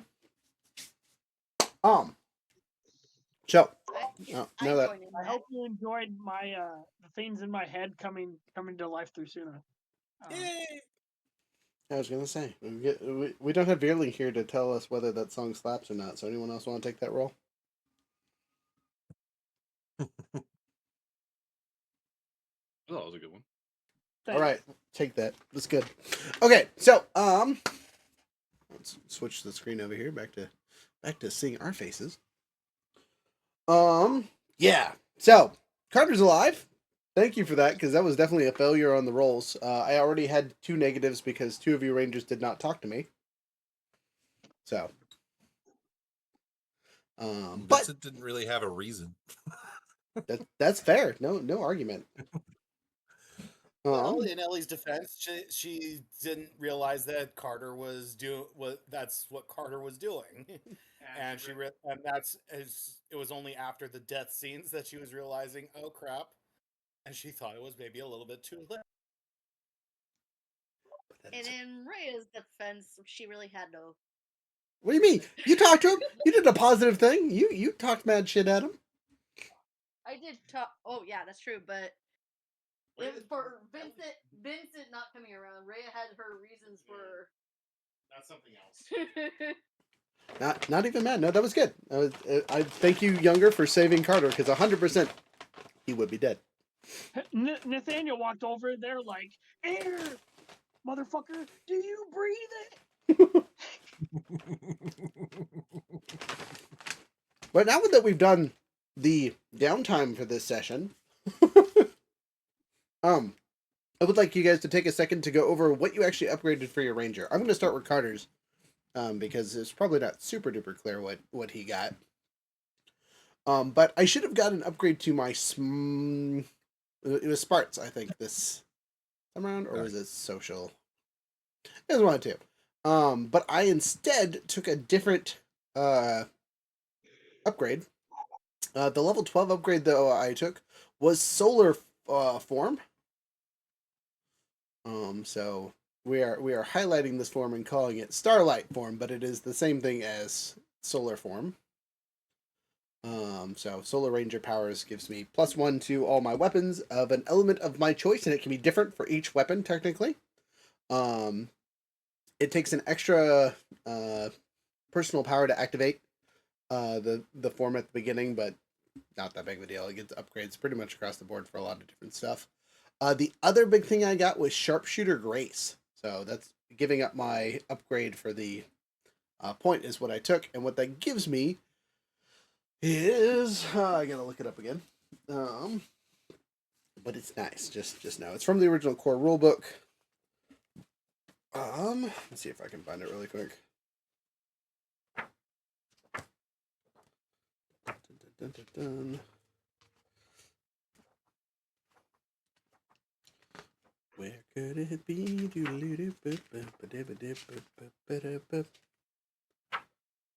That's equipment. Here it is. Sharpshooter's Grace. So targeting at a D6 or higher, which I am.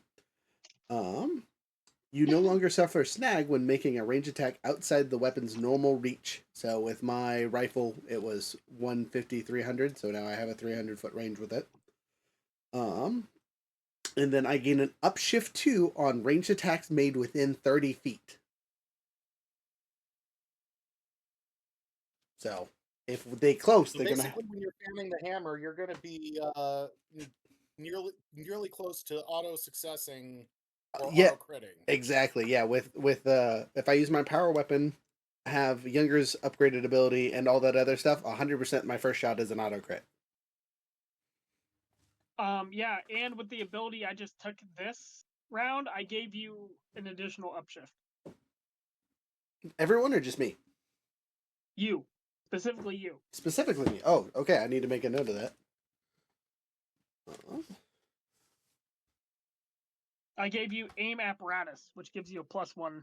Is it to all my weapons or just my power weapon? I think it's just to ranged attacks. You'll have to look at the grid tech for Blue Ranger 3. Aim apparatus. Okay. It's in your book. Okay, I will look it up shortly. But that is what I did. I got an extra personal power, and that was it for 12th level for me. But I feel like those are both pretty powerful upgrades.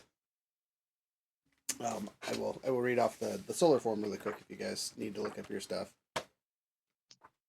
But if you have it, feel free to be like, I know what it is. Shut up, Roger. Solar power form, 12th level or higher. So this is the soonest we could get it. So solar crystal pieces into your morpher, flooding it with raw great energy. To activate it, the flood of energy turns you into one of the legendary solar rangers. You can spend 1 personal power to activate its morphing time to unlock solar ranger, yada yada yada. You gain edge on alertness tests to see through illusions or trickery, and to notice signs of creatures from the void. Again, this makes most sense with character because he is a void specialist at this point. I now have resistance to both cold and energy damage, or at least when I'm morphed.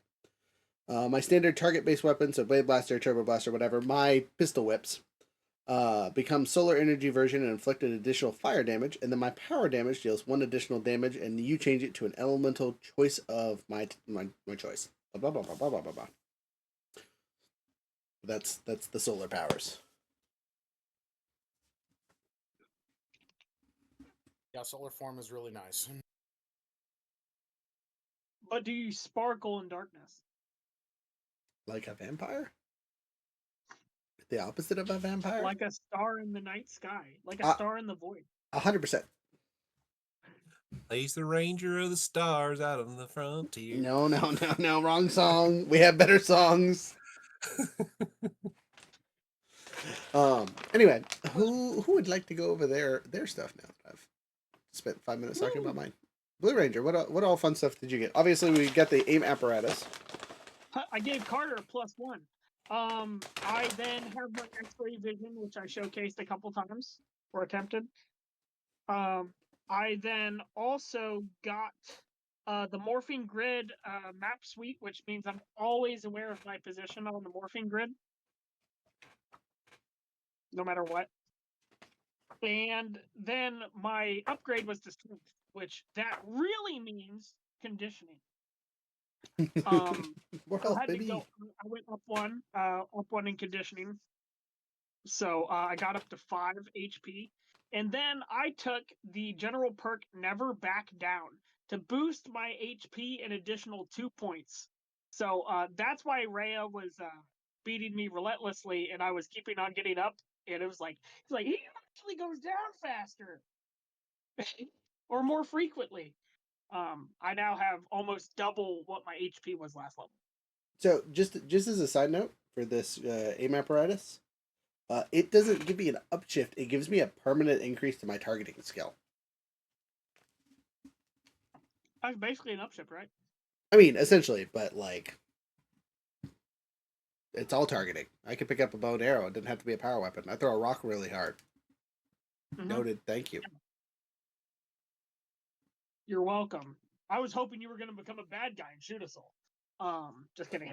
Dumb question for the group. Does that actually change my speed stat since I get an upshift to it, or is that No. its own thing? Okay. No, that's no. You don't. It doesn't change your speed essence at all. It's so you may have noticed in some of the Zord features, especially like some of the upgraded.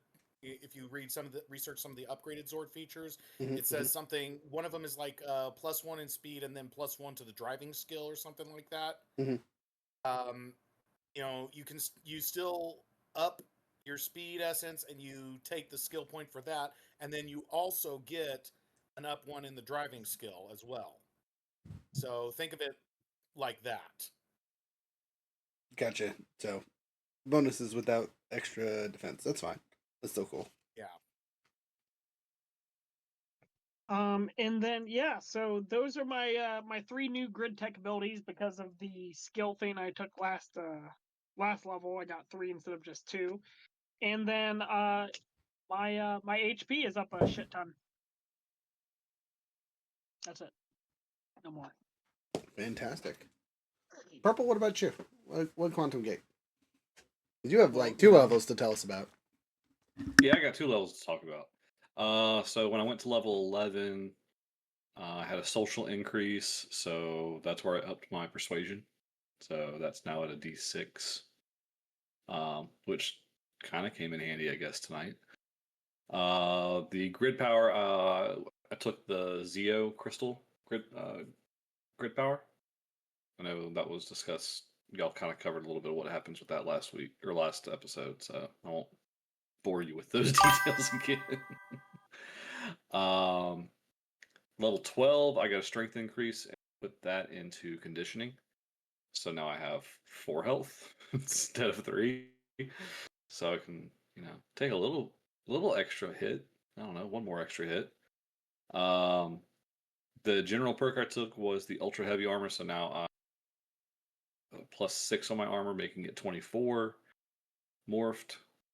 And that's not including what I get with the emotional mastery, like upping it +2. So I can have at least 26 on my toughness at any given moment.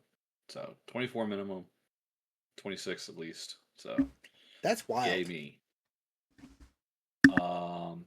And then I already showed it earlier, but the chronomantics, once per scene, I can force any roll to be re-rolled, and I get to choose which result is kept.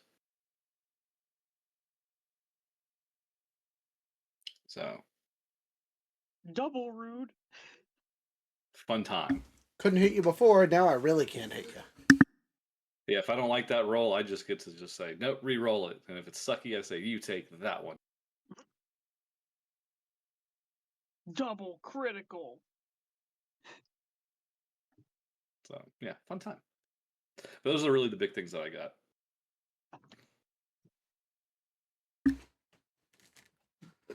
Van Nast. Bobby, since you're next on the screen. / Vincent / all the yellow powers. Yeah. So obviously there's a lot going on, and I'll change pictures to illustrate a point. Bobby's now a Gold Ranger. I took Spectrum Shift. It had actually been a hot minute since I leveled Bobby, since his whole temporal malady hit him.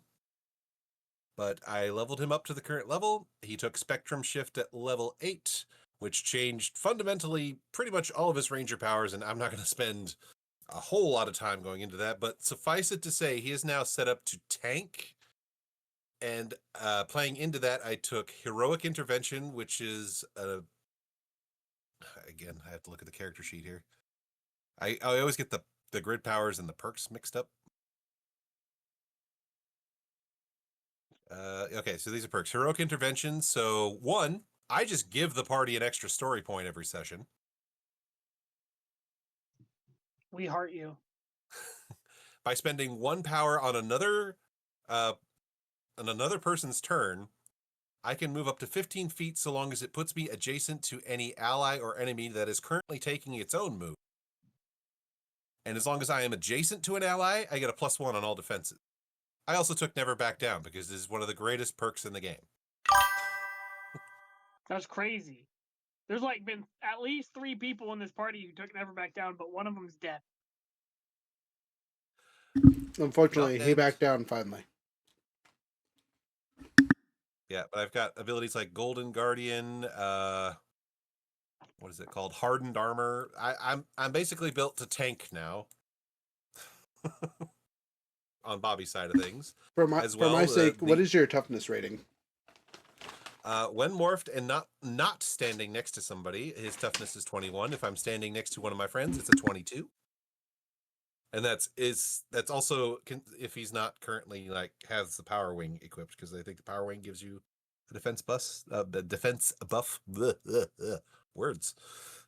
I actually wrote down. To be fair to Gold Ranger, the more you attack him, the stronger his armor gets. So you'll hit him once, and then you'll probably never hit him again. Basically, each hit he gets resistance every hit. Yeah. So basically, Bobby's ability to tick people off and make them hit him is now his superpower. Hit me harder. So very fitting for you. Do it again. It is a little bit funny because he's like the one that will take the damage, but he has to redirect it to him basically. And this is unlike like Graphite, where Graphite actually taunts everybody. Yeah. So the Zord has now been upgraded from being the Doom Buggy to now it is the Duke, and it has a robot form now. And that covers. And Bobby is now no longer uses his power daggers. He now uses the Triforian Gold Ranger's power staff because it just came with the powers. It is a melee finesse weapon that also has the ability to shoot energy out of the end of it. It's a really long description on how to become a magical girl. Bobby turned into Sailor Moon. In an Iron Man suit. Right? Jumps into a Transformer. I love everything about that sentence. Anyway, on Vincent's side of things, that's several male fantasies hit all at once. I like that. Vincent, what happened to Vincent? Not a whole lot. As was evident, I spent 2 of my sorcery points giving Nathaniel his ring for Ring gauge. Yes, apparently. I liked it, so I put a ring on it. Played around with moving around some of the sorcery stuff. I don't really have anything new, just reorganized it. I think I got a new perk. What did I take? Augment skill on my targeting so that I could hit things more accurately with ranged attacks, because that was an issue. But other than that, I don't think I really got anything that interesting with Vincent this particular level. Okay, dokie. Jumping down to our White Ranger. Yeah, so Rhea is having some computer issues, unfortunately. Mhm. She got a speed boost, and I can't remember if we put that into acrobatics or driving, but it was one of those. So yeah, It was a while back ago. yeah, I it was. did this. Yeah, it was like it was. We did this while I was still tired from the last session, so forgive me. But other than that, beyond that, she got her relic weapon got a small upgrade. She can now fire energy blasts from her relic weapon, and that's a 3 per day using targeting up to 100 feet, and she gets up 1 to hit. It's just 1 energy damage, but hey, she gets her ranged attack outside of trying to use a blade blaster or something. And then she decided to take power from loss because she has seen many of her teammates fall. This gives her +2 to willpower defense, which would not have been enough earlier, but since she has her little stone thing, that didn't matter anyways. She is now immune to mesmerized condition, and once per scene involving an enemy that defeated a ranger or ally, she may re-roll a skill test and choose the result to keep. That I don't think that currently applies, but it could come up later. So, hey, there's that. And that's Rhea's stuff. For Ellie, our Phantom Ranger, got a speed boost, which I put into finesse. Her Phantom Suite now ups her toughness and evasion defenses by 4 points, and her follow through now goes up to 30 feet. And for Ellie's general perk, she too took Never Back Down. So her Jeez health is now Louise. I ain't killing no one without cutscenes ever 7. again. Her standard health is now 7. Yeah. All right, cool. So I can hit you guys and not worry about murking you in one shot. That's good. Not I That's- me. wouldn't go that far. Now I can bring out You Goldar, baby. He's murk coming. me He's too. coming. Speaking of, I totally forgot. We got Solo Strike is now an upshift 3 for Carter.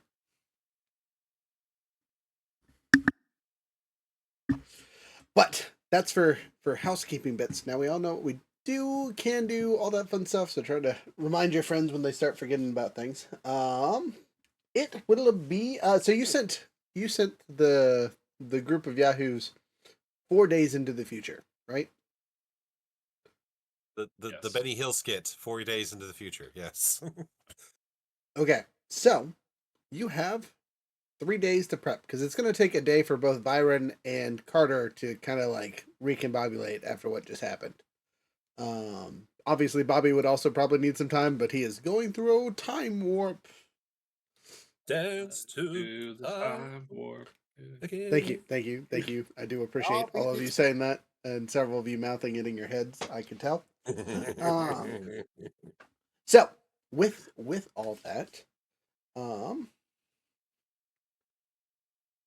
do you guys want to do? What kind of information are you going to gain? Obviously, Byron knows something enough for him to have a heart attack in front of you.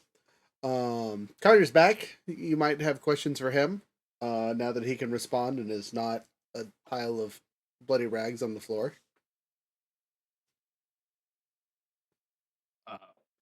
Personally, Ty's gonna like talk with Byron and be like, "Yo, WTF? What Oh. do you know?" Okay. Actually, so- Ellie is gonna be doing that, talking with Byron and going back and checking through her stuff as well for any information on that thing. Okay. Yeah, you both can talk to him at the same time and kind of tag team as necessary. Bobby is driving. Vincent is drinking because Vincent has no idea what's going on. I feel like one of the Rangers would have definitely called you to give you a heads up as we are trying to be forthcoming with you as the conversations have occurred. But you guys can do that in Elliot, character if is you that- want.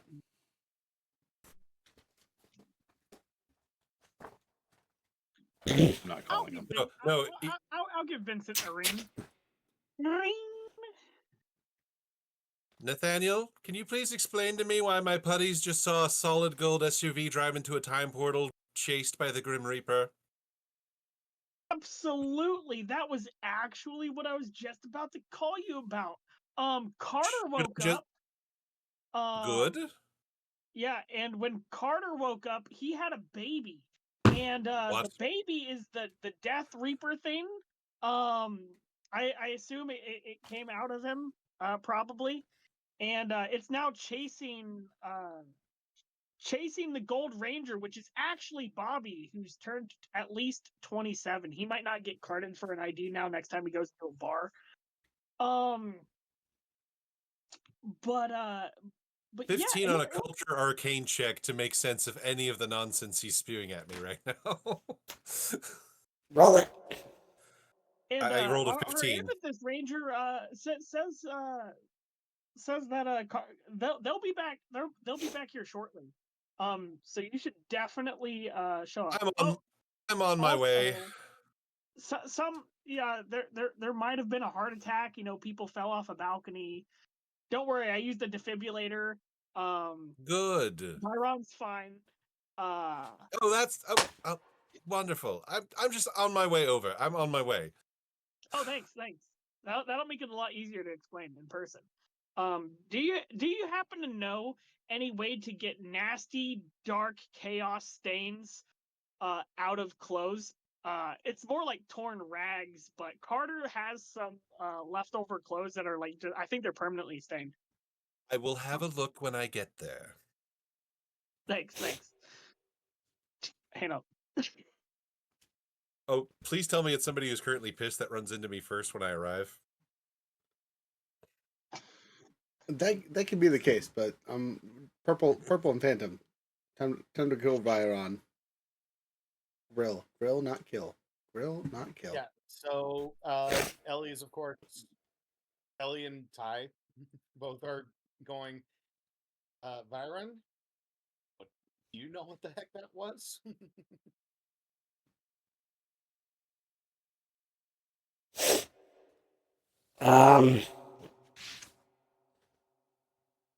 Yes.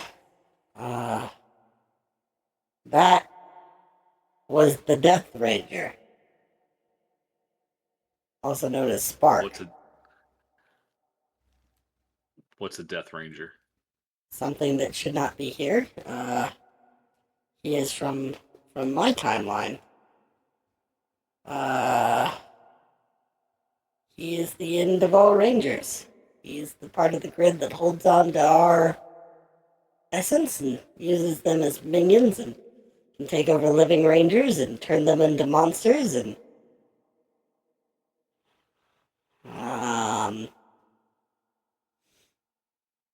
yeah.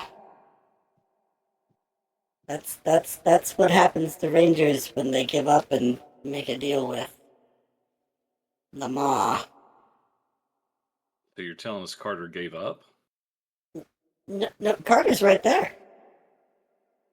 That's a whole different person. I think whatever it is, use Carter as a stepping stone to get here.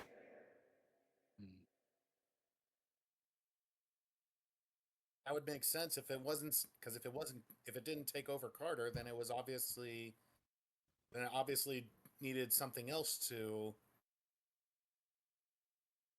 It needed another way in. Right, and there happens to be a brand new Gold Ranger for it to fuse with instantaneously. Okay, so How do we stop it? Can we stop it? Well, we could give it a body, and then it becomes defeatable. I don't know about killable, because it is the essence of void, the essence of the end. It eats and consumes all things, eventually. Allegedly. That's how it was described to me before it killed all my friends. We're certainly not, lacking any dead bodies around here.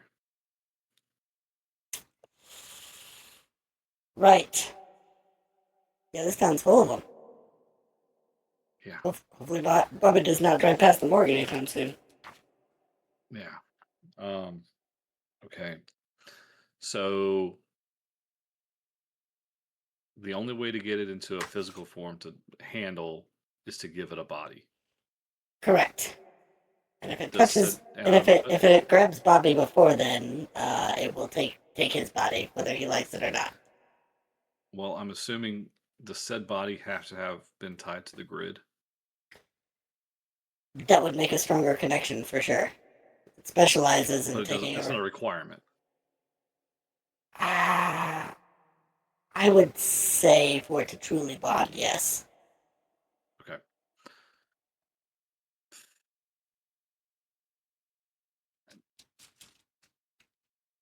Okay. Once we have it in a body, we just fight it? Yes, I would assume. Okay. Would you like running low on ideas, Ellie? would you like to see what happened to my team? If it would be of any benefit, yeah. Yeah, he pulls a small recorder out of his, plethora of gadgets and midgets and hands it over to Ellie as it will can compile into her little temporal computer thing that she has. Beep boop. Beep boop indeed. The scene that follows is what looks to be same Gold Ranger creature that you saw before. And it is consuming Zordon. The shell it took in his universe was Zordon's dying dead body.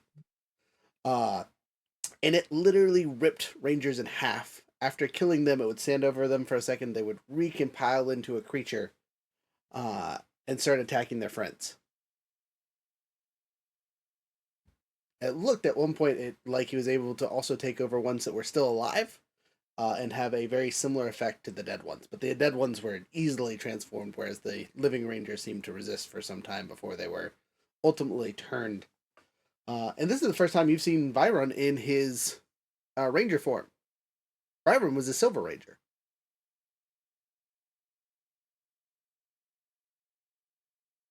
Keyword is was. You see at one point he gets slammed by several of his teammates.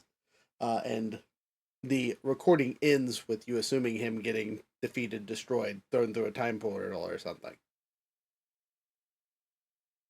But his 6-man team definitely all died.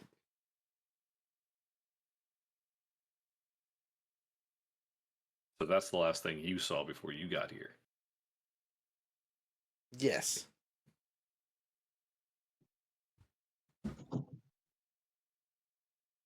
Okay. Did you And I suspect guess you this never... thing could still come around?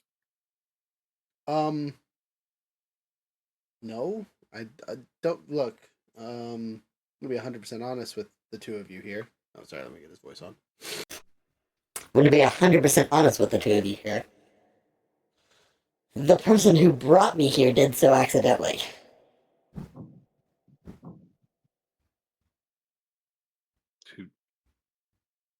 Who brought you? I believe Don Fishmar. The guy who's trying to take us out? Correct.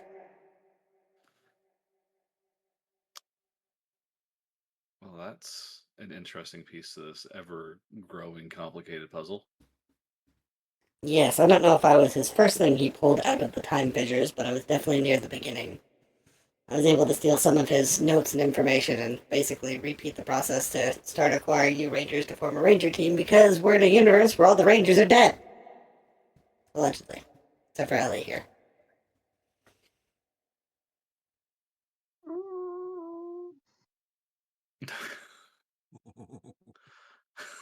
Why did...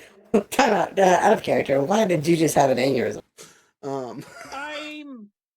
I'm thinking we fought some like elf-like versions of ourselves. Did they leave bodies?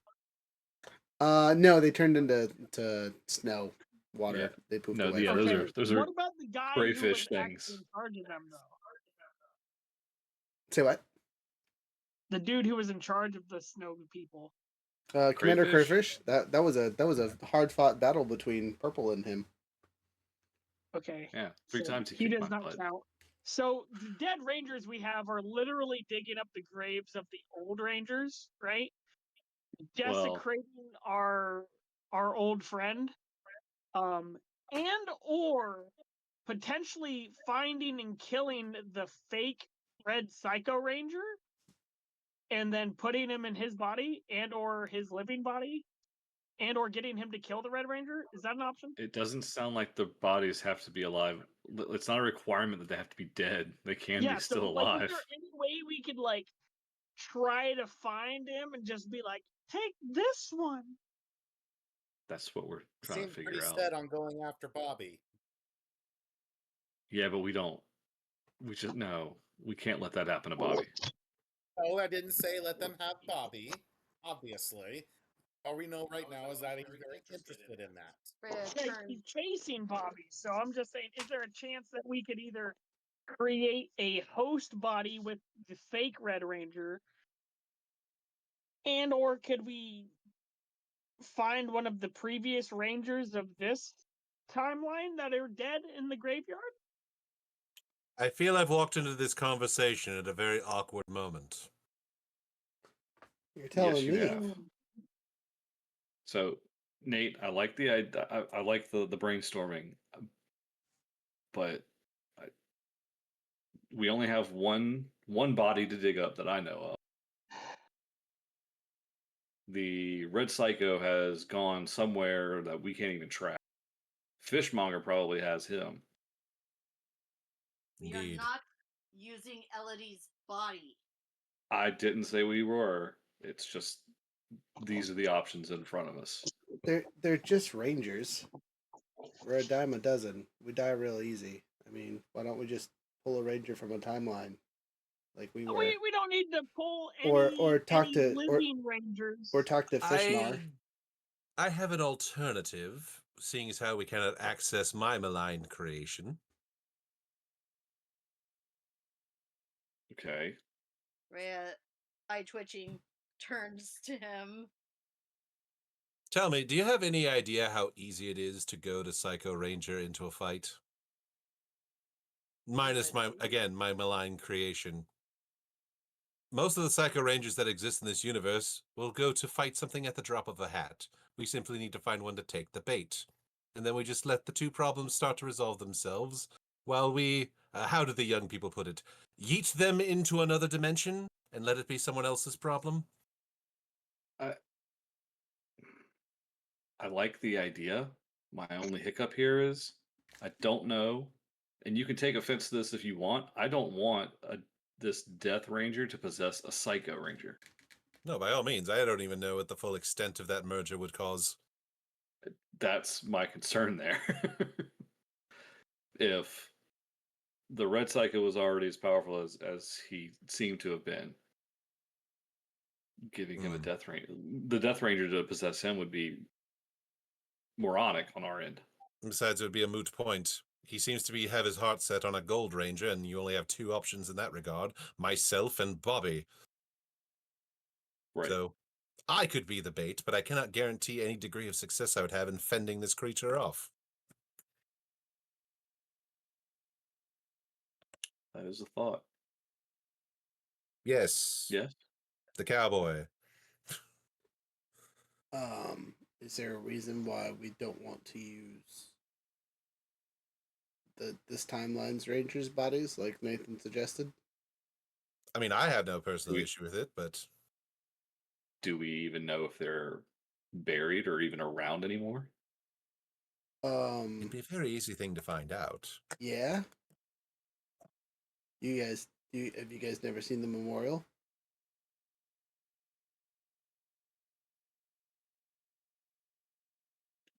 I think it's safe to say that none of us here have been. No. Oh yeah, it's on the TV every once in a while. There was a late night special about it forever ago in a little town called oh man, what is the name of that silly place? Something Springs. Good Springs? No. Oh god, what is it name? DM Hiccup. What is the name of the original Power Rangers town? Angel Grove. Angel Grove. Angel Thank Grove. you. He snaps to it. Angel Grove. That's where it's at. Where Oh, joy. Zordon originally lived and fought the Empress of Doom. They made a statue there. All the Rangers' bodies are on glass display, decomposing. That's horrific. Well, that's Rita Repulsa's doing. So I think it's more safe to say they're mummified. right, yes, because she strangled them with her bare hands. So whatever. Yes, she talks about it often. Does that Wait, you know her? feel like We've met. No. I feel like I should know Well, that, well, but considering your boss is her kid. wait, what? Mm-hmm. Rhea Oh yeah. said, Rhea spins around like, what? Oh, you Oh, didn't know? Have you not been communicating with one another? What are you? I've What? told this to several of you. Hold on. Carter, you were with me at the bar. He was the bartender. Okay, we're gonna rewind just a little bit because I've been killing Rangers for the last 6 weeks. All right. I shall sum up then for the sake of brevity. I was created to be the Psycho Ranger Knight of the daughter of Lord Zed and Lord Rita. All of my memory consists of serving in this role. I regularly actually report back to the House of Zed on her endeavors. I did not have any of that information. That's 100% new news to me, Vincent. You know the two baddiest bads In the sense that someone knows their district manager, I suppose. Wait, that means Blue's thingamajig is their daughter? Yes. Now you see why I've been so concerned. Oh my god, I don't know how I missed that. Did I Yeah. miss that? I don't remember. I'm gonna be 100% honest with you. Everything's a little fuzzy. Understandably so, my friend. You exploded Yeah. from a void egg not too long ago. So Yesterday. It was yesterday. I was born yesterday. We'll go with that for now. Actually, that is another potential source of information if we do have a few days. we only have 2 more, 3 more. I could Can't make do an my attempt. I could make an attempt to call the home office, as it were. Lord Zed is actually quite steeped in Eltaran lore. He might have some insight for me ooh, if I stroke his ego enough. I have an idea. Did Stroke of the this staff. death thing kill Lord Zed in its universe? I turned to Byron.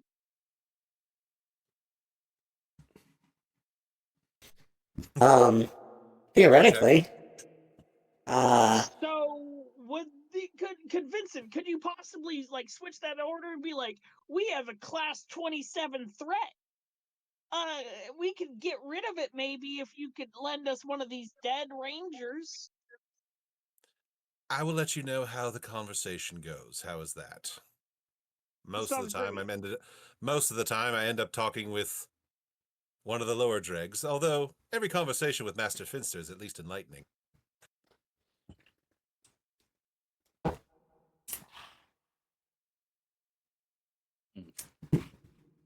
None of these options bode very well for anything. I'm afraid you're in what they call a no good answer scenario, my good sir. I think one of those movies called it like a rock and a hard place. Yeah, I think that's the saying. It's a hard place in a rock where I'm from. Oh, That's I can't But even say what they say in my timeline. but suffice to say, do I have the consensus to go ahead and call the Emperor of Evil? I don't like We Not should that. at least right I don't like keep that at as a all. But backup. that's about the This is best we official got. title. Look, I'm not for this, but if the rest of you are okay with it, I'll go along with it. But I'll I be do not like discreet. this. I'll be discreet. We'll need options at least. And if and this Death Ranger is probably not interested in current concepts of good or evil anyways. It's just going after Agreed. anything it considers linked to the grid. Of course. The scanners light up in the. I'm in the right voice, right? Yes. The scanners light up from the other command room, and you hear Hawk yell, Holy fuck, that's a lot of ships. Oh no. What ships? What kind of ships? "Hey, this is where I'm going to actually ask a player. Chaos, can you please describe the regular transportation type of our blue orcs as they bust through the Class 3 time rift?" Are we looking for their spacecraft or their ground vehicles in this case? Right now, mostly ground vehicles. Okay, so in this case, these transports are ancient, equal parts ancient but advanced. They're clearly from timelines long ago, but they look as if they could have been grown up. They could have been built off the yard in another 10 or 20 years. Also, So as a reference for my understanding of what I read for your stuff, they look like the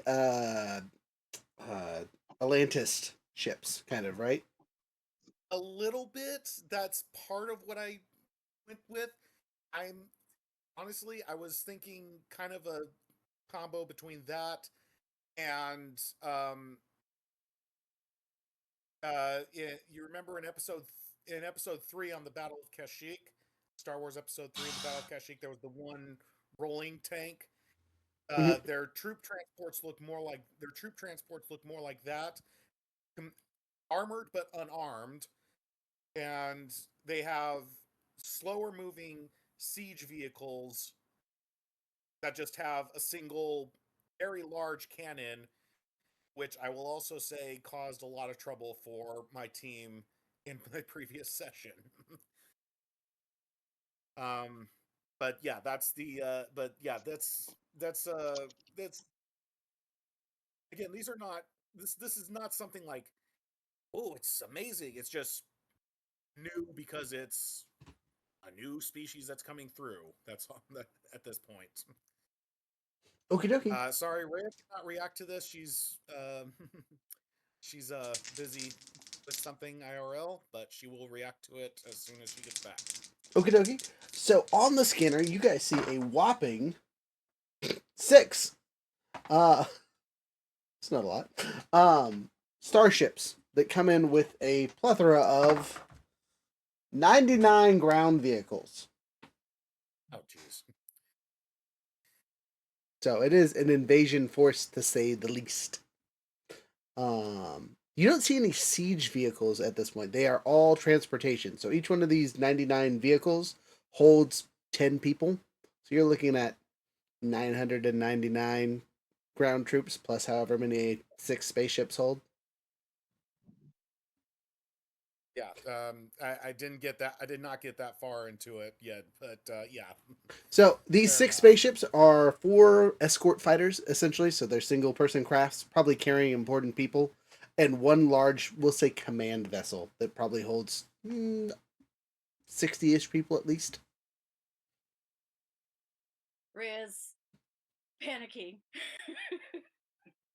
She recognizes those ships. Congratulations, Dogwood. You are under another invasion. Is it Tuesday already? She turns to everyone and goes, "They're here." Lovely. That's what I said. They're trying to take my color. Just then, as you are standing around watching this havoc occur, Vincent, you get a message from your handy dandy villain link, as we will call it. Psycho Rangers do have communicators, so Yes. And from that link, we got where's she at? There she is. Vincent, I need you mistress, post haste. there's something of a crisis occurring. Does this countermine my orders to keep the Power Rangers safe? This is top priority for you to get there. Now. Duly noted. I switch over and dial my phone. Tori, could you come keep the Rangers company? I have to attend the mistress. Figure I wouldn't leave you completely without backup. Tori will oblige as necessary. Right. Duty calls. Protect the Best of world. luck. Duty calls. Best of luck. I'll join you if I can. Oh man. The villain hangout. Dun dun dun dun dun dun dun dun dun. Villain cutscene. Sitting at a table is a very annoyed-looking Fishmar, a very upset-looking Vicky, and two large figures, shrouded in some ridiculous-looking capes concealing themselves for some reason. Please tell me we're not expanding the club to do Dina Theater. I don't think I can handle that right now. Oh, Vincent, you've shown up. Good. Indeed.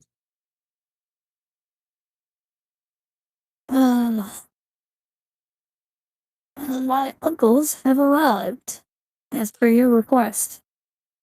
Oh, good. It's who I think they are under the cloaks, isn't it? A very dramatic reveal of both Godar and Ronaldo. How do you say his name? Rito Revolta. Yeah, Rito and Goldar whip off their capes and hello, Vincent. With a slight sigh, he kneels. Lord Rito, Sir Goldar, always a pleasure. You will also note that Goldar is in his classic costume, as he never had to get upgraded to fight future Rangers, as they did not exist in this timeline. So he is still just Goldar. His wings are so there. As a player, I know that. Got it. Yes. But yeah, they looked to you and said, "You requested us. We are here, there, dear Vincent."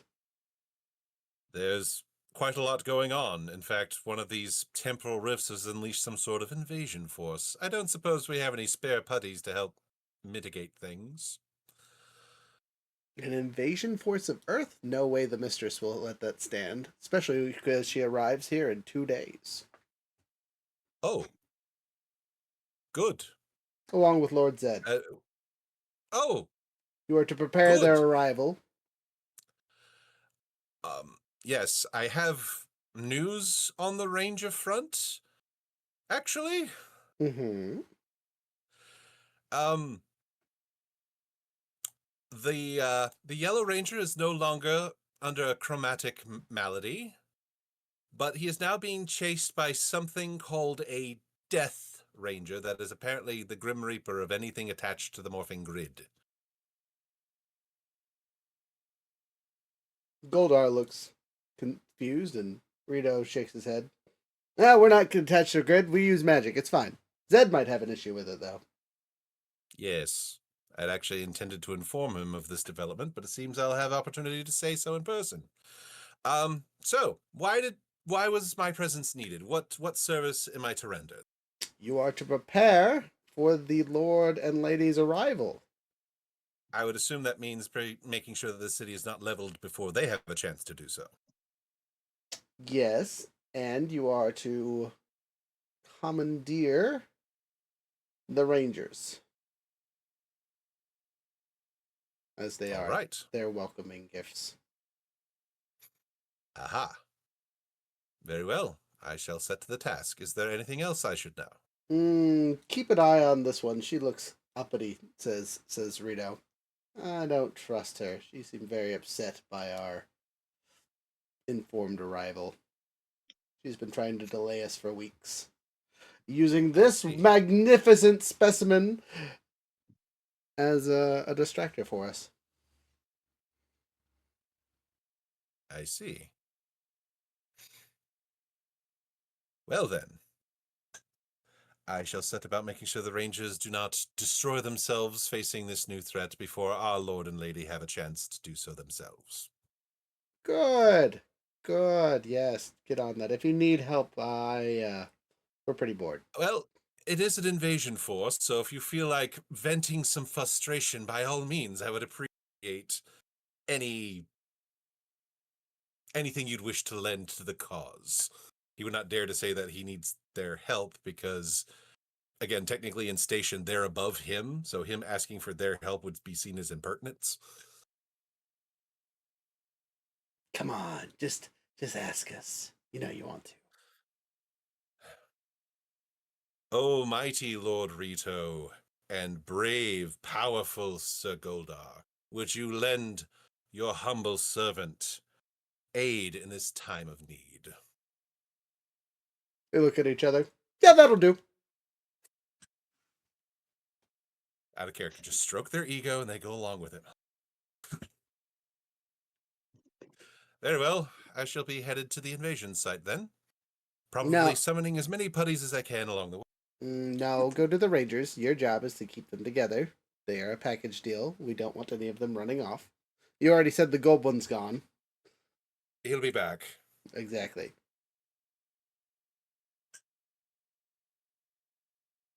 Right.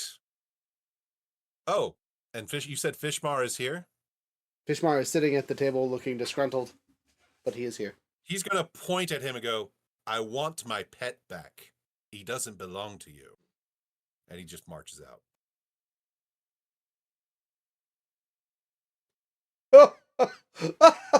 Oh, his pet. He makes a Psycho Ranger and thinks it's his. The fool. Yeah, I'll give him back his pet. He's the fool if he thinks he can. He'll say under his breath on the way out, you're the fool if you think you can control him. Good. Anyway, back to the meeting with the villains. You walk off and it's just them talking for a minute. They are discussing plans and ideas and what to do when the Lord and Lady get here. You will note while they are having this conversation, Velvet says nothing. She is just mad in the corner like a beaten puppy kind of vibes. She's pouting. Not pouting isn't the right word. Like she has been physically berated into a corner. Right? It is a defeated, upset, I can't talk because I don't have the option to do so kind of vibe.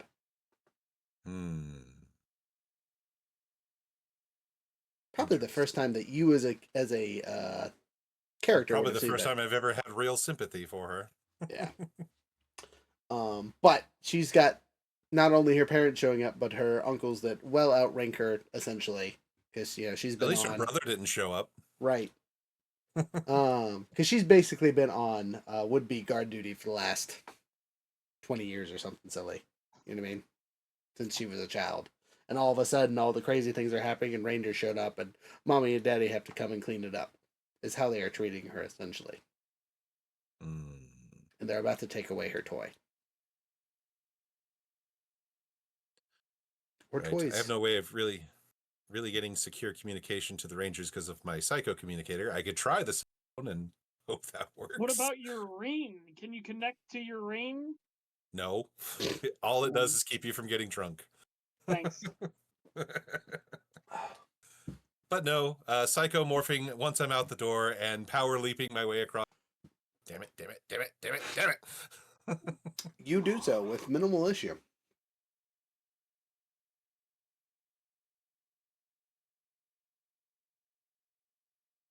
Gotta say the catchphrase. You know what? I quite like the addition, so I'll just go ahead and say it. Nexus Gift. Let's get psycho. Solid. They say Nexus shift on purpose because he's not synchronized with them. Shifted. I like that. That's kind of fun. Okay, so back to the Rangers back at base. Vincent's gone off to deal with, you assume, his mistress, so you guys don't have any of that information that you just got told yet till he shows up. You're looking at an invasion force and figuring out what to do about this whole Gold Ranger that's coming in a couple days. So, brainstorm time. Round 3. Where are you guys putting your import? Because it looks like the city is like, they just got occupied not that long ago, so they're kind of just hitting rank and file listening to what these guys are telling them, because there's a lot of bad guys. And they do not seem to have any issue just murking people. I assume Chaos, that is how they act.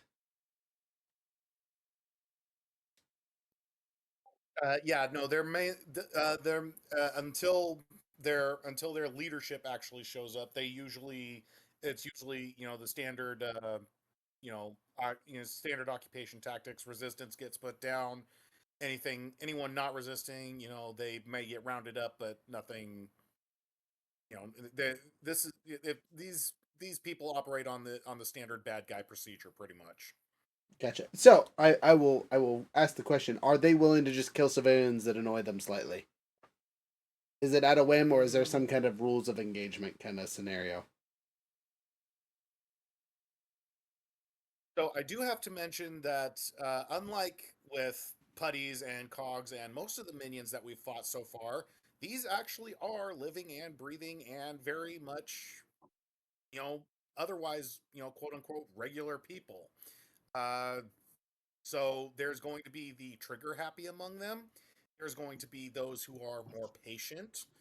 So you can roll, you can just roll the die, flip the coin. Sometime maybe some of them did, maybe some of them didn't.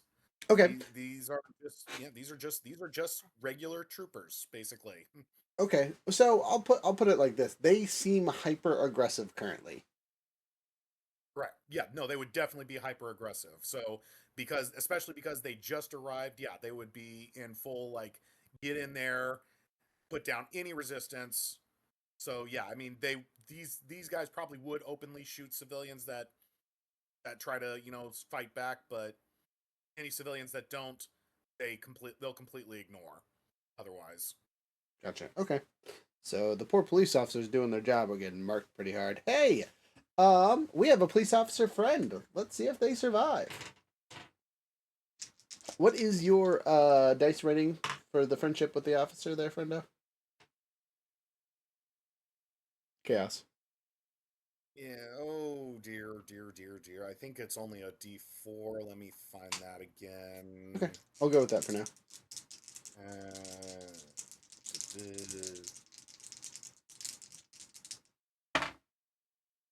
Yeah, D4. Okay, you're good. 17 plus pluses. Okay. So you have not lost an ally. Since there's so many of them, Mm-hmm. should we try to coordinate with the military? Rhea has a crazy idea. Listening. You guys are currently brainstorming. It is a fair assessment to assume that the military is fighting back because there is a base not that far away from here. I have a crazy suggestion here, guys. We're Ready. listening. If these are the same Tarasi from my universe, I might be able to talk to their leader. What do you mean? Is there one ship bigger than the rest? Yes. Let's just say me and their leader have history. And if it's not the same? In history or history?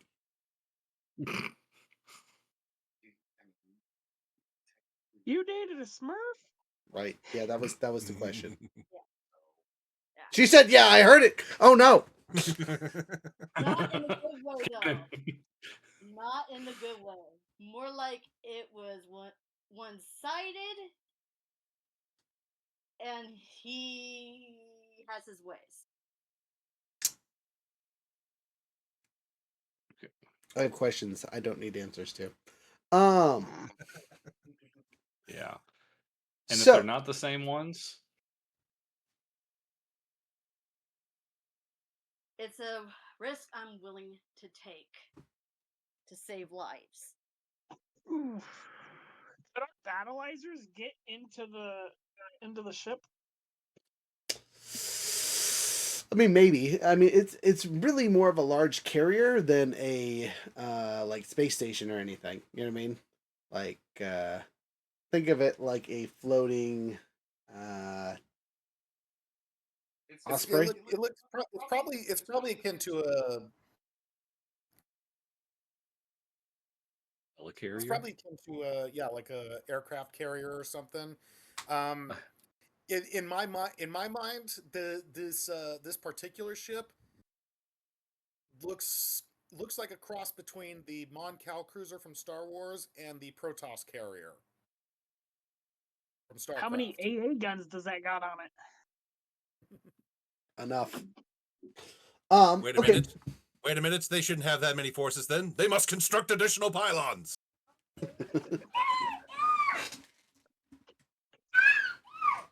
Give me the baby.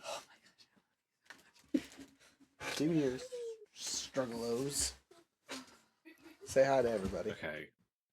Hello. Hi, everybody. Hello. I mean, Okay. I have a backup plan, but I don't think either me or Tori is there yet. Hey, this is probably a dumb idea, but what if we close the rift behind them so they can't call out their friends? Because like 1,000 Fantastic idea. is a lot.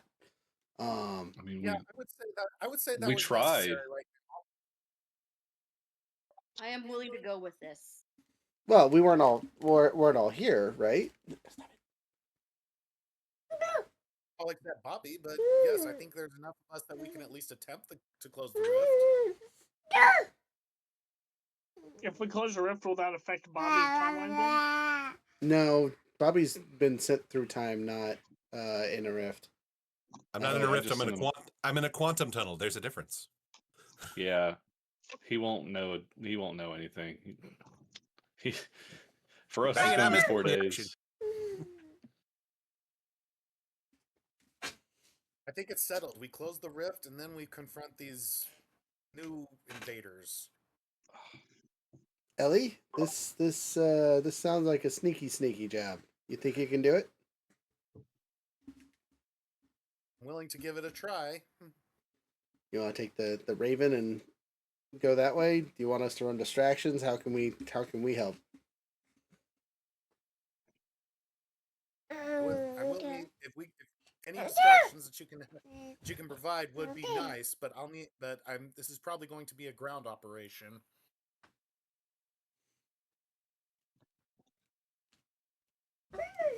Ooh. Okay. Or You know what? okay. You know what? I'm gonna risk it. I'll get on the comms. Excuse me, is there a rendezvous point set yet? We're still all at HQ there, buddy old pal. Very well. Would you like me to meet you anywhere? By the way, the streets are chaos.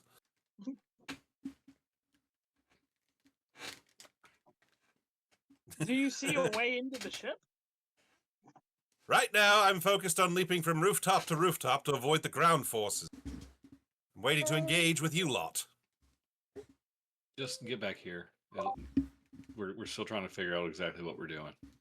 Very well. Okay. Ellie, Rhea, you seem to be gung-ho on infiltration. Sort things out somewhat peacefully. You just need us to run distraction. Was that the right understanding? That is correct. Okay. I think as much as I don't like it, I think we can run with that. However, in the meantime, Byron, Hawk, can y'all please look into figuring out what we can do in preparation for when Bobby comes back. Because I don't think this is going to be something we solve in a day. Okay, Rangers, I'll coordinate with military and see what we can do to slow things down. / Austin exhorts off without you take better cause havoc and destruction. In a positive manner. And I will go into the records and see what I can find if there's anything that'll aid you in your coming back. I have an idea for a distraction. As I go and like hook up, like show the video of me messing with their vehicle and stuff. Oh dear God. Meet me down at the racetrack, boys. And, like clipping in like those two like videos together, and then be like, I'm ready to send it. I mean, honestly, I can call in the Q-Rex and we can kind of pull them full force in one area. And there's no civilians in that area, so if we get more of the forces to go towards that space, hopefully we can avoid additional civilian casualties. Hey, let's see where they are currently most heavily occupied in. Dun, dun, dun, dun, dun, dun. Oh no. They're in the art district. Fuck. Hey, guess who has an ally in the art district? What's your connection level with them? D8, right? Yeah. Are you gonna lose an ally? And now it's Ty's turn to go psycho. Not today. 19 and 2. 21. She's fine. She's in the basement. She does not fight back. She is not an idiot. Hey, calm down there. Well, okay. Knowing now that they're in the art district, I have a priority now. Okay, so then I'll run distraction. If they're in the art district, would they actually like avoid going deeper into the city if they tried to go to the? They are heading to the military base because that is where the most dangerous threat that they know of is. They don't know Rangers are here. You guys are head them off now. They're about to. Yeah. So my question is where the giant thing crash landed and we were racetracking before around. Is that off course or? That is significantly out of the city. Yeah. Yes, but would they have to go deeper into the city to get there, or would they just have to detour away from their previous? So again, it's not attached to the map whatsoever. It is far south from the city. So past us, basically. It's not he's saying it's not strategically convenient for them to alter their course. They will run into us before they get to the quarry. Then I vote we defend here. Jump out. Run them up. Yeah. They're in the art district. Let's stop them now. Let me know when I've caught up. Just let me know when I've caught up. He's being attacked by a baby. Being attacked by a baby. Okay, so at this point, I think we are at a good stopping point for the night. You guys will start with combat. Bastard. Yeah, I mean, at this point, the next thing is going to be combat, and I don't think we have enough time to get through any of it. Oh no. But I am not letting you guys level up this session because it was a completely roleplay heavy session and just explaining stuff and things. I will talk to you guys offline to kind of give you like what boons we will be able to access via your connections with various groups and things and how that will affect combat in the large scale, because as you guys know, fighting more than like 10 people on the map is difficult. 26 people kicked your butt one time. Imagine what 999 will do. Look, that was gonna go a much better way until someone Pee Wee Hermaned ourselves. Okay. 100% fair. Okay. Time out. I mean, as far as my As far as my plan of action, I have a pet shape-shifting ape that I can make grow. And any of y'all seen King Kong? It's gonna be great. Okay, we are going to wrap things up really quick though. Get our shout outs done, talk about stuff and things. So starting with Beaker. Oh, me. Let's see. We have Tabletop Misfits. Yeah. Wednesday, we have our Tavern Talks. We are interviewing the host for RPG in a Jungle. And if you don't know anything about that, they think of D&D in a castle, except in a jungle in Peru. Ooh. So Nice. that's kind of fun. R&D campaign. But no, you actually go to Peru and you're in the jungle in Peru doing a D&D weekend. That's Okay. the she is. That's actually Yeah. awesome. So if you want to learn more about that, come join us on Wednesday night. Thursday, I'm hoping to be back in the garage finally, and hopefully maybe applying some stickers. If not, I'm just going to put it to the side and start a new kit because water decals frighten me. So, yeah, and then I just ran a session 0 for my Power Ranger game that's going to start at the end of the month. So, anyway, that's all I got going on right now. Okay, fantastic. Jumping down to Chaos and Ray, you guys got your normal stuff going on, I assume? Yeah, pretty much everything the same. I am FS Perfect Chaos on most social media platforms. We're pretty much we've got most of our equipment. Now we just need to learn to use it so that we can start our channel. Rhea is currently in No Man's Sky. Yes, I am still waiting for the freaking next expedition. Yeah, that's pretty much it for now. But yeah, we're learning. We're trying to set up. If we have anybody in the South Bay area, we are trying to potentially set up a campaign at one of our local shops. We have not decided where or when, but if we have anyone in the San Francisco South Bay area, we are definitely willing to talk more about it.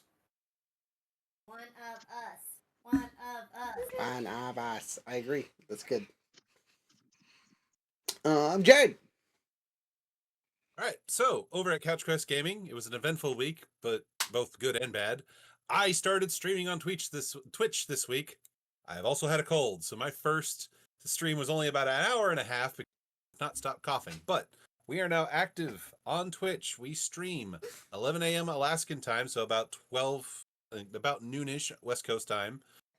We stream on Wednesdays and Fridays, and then the VODs will be released on my regular days on Tuesdays and Thursdays. So really excited about that. Also, as has been previously stated, I will be joining Younger's D&D game on Wednesday. So if you just want to see more of my shenanigans, I'll be there as well. Good. Younger, we got anything special besides codes and things? Yeah, I mean, as Jared said, join us for D&D campaign that I'm running on Wednesdays.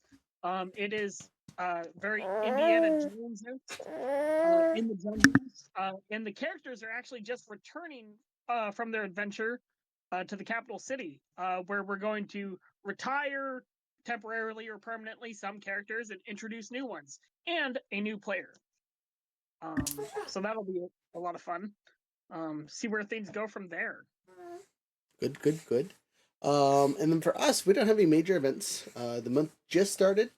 But be excited for the next time you see us at an event because we've spent all the money on all the stuff and the things, so it's going to be pretty. 21st at the latest, we'll show up on the 21st. Yes, we do Midnight Sun Festival. If you're in Fairbanks, we'll be out there at our little tent, probably by the fountain again this year. And then 10% code. Haha. Yeah. Bearfish. All one word. Bearfish. And it's based off the statue. All caps. Bearfish. 10% off on the website. Get you all the fun stuff and things. And as a reminder, Wizards Tea is still a thing. You guys need cool subscription for fun content for various systems and whatnot. This month is a new ally with some items, and not to spoil it too much, but this one is semi-space themed and makes all kinds of cool stuff. So, with adventure in mind, have a wonderful time. Listen to the music. See y'all later. Maybe, perhaps. Let's get the right song this time. Not do the exit song during the intro, or vice versa.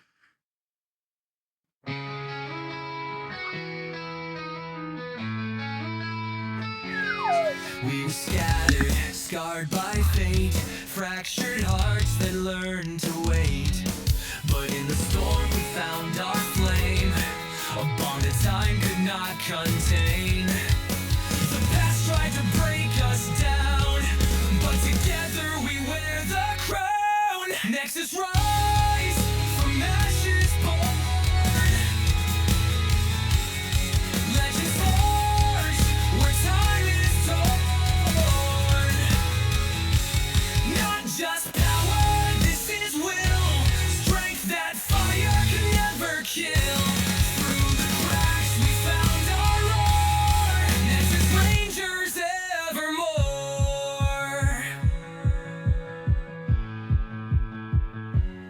From echoes deep, we heard the call, not to stand but rise from the fall.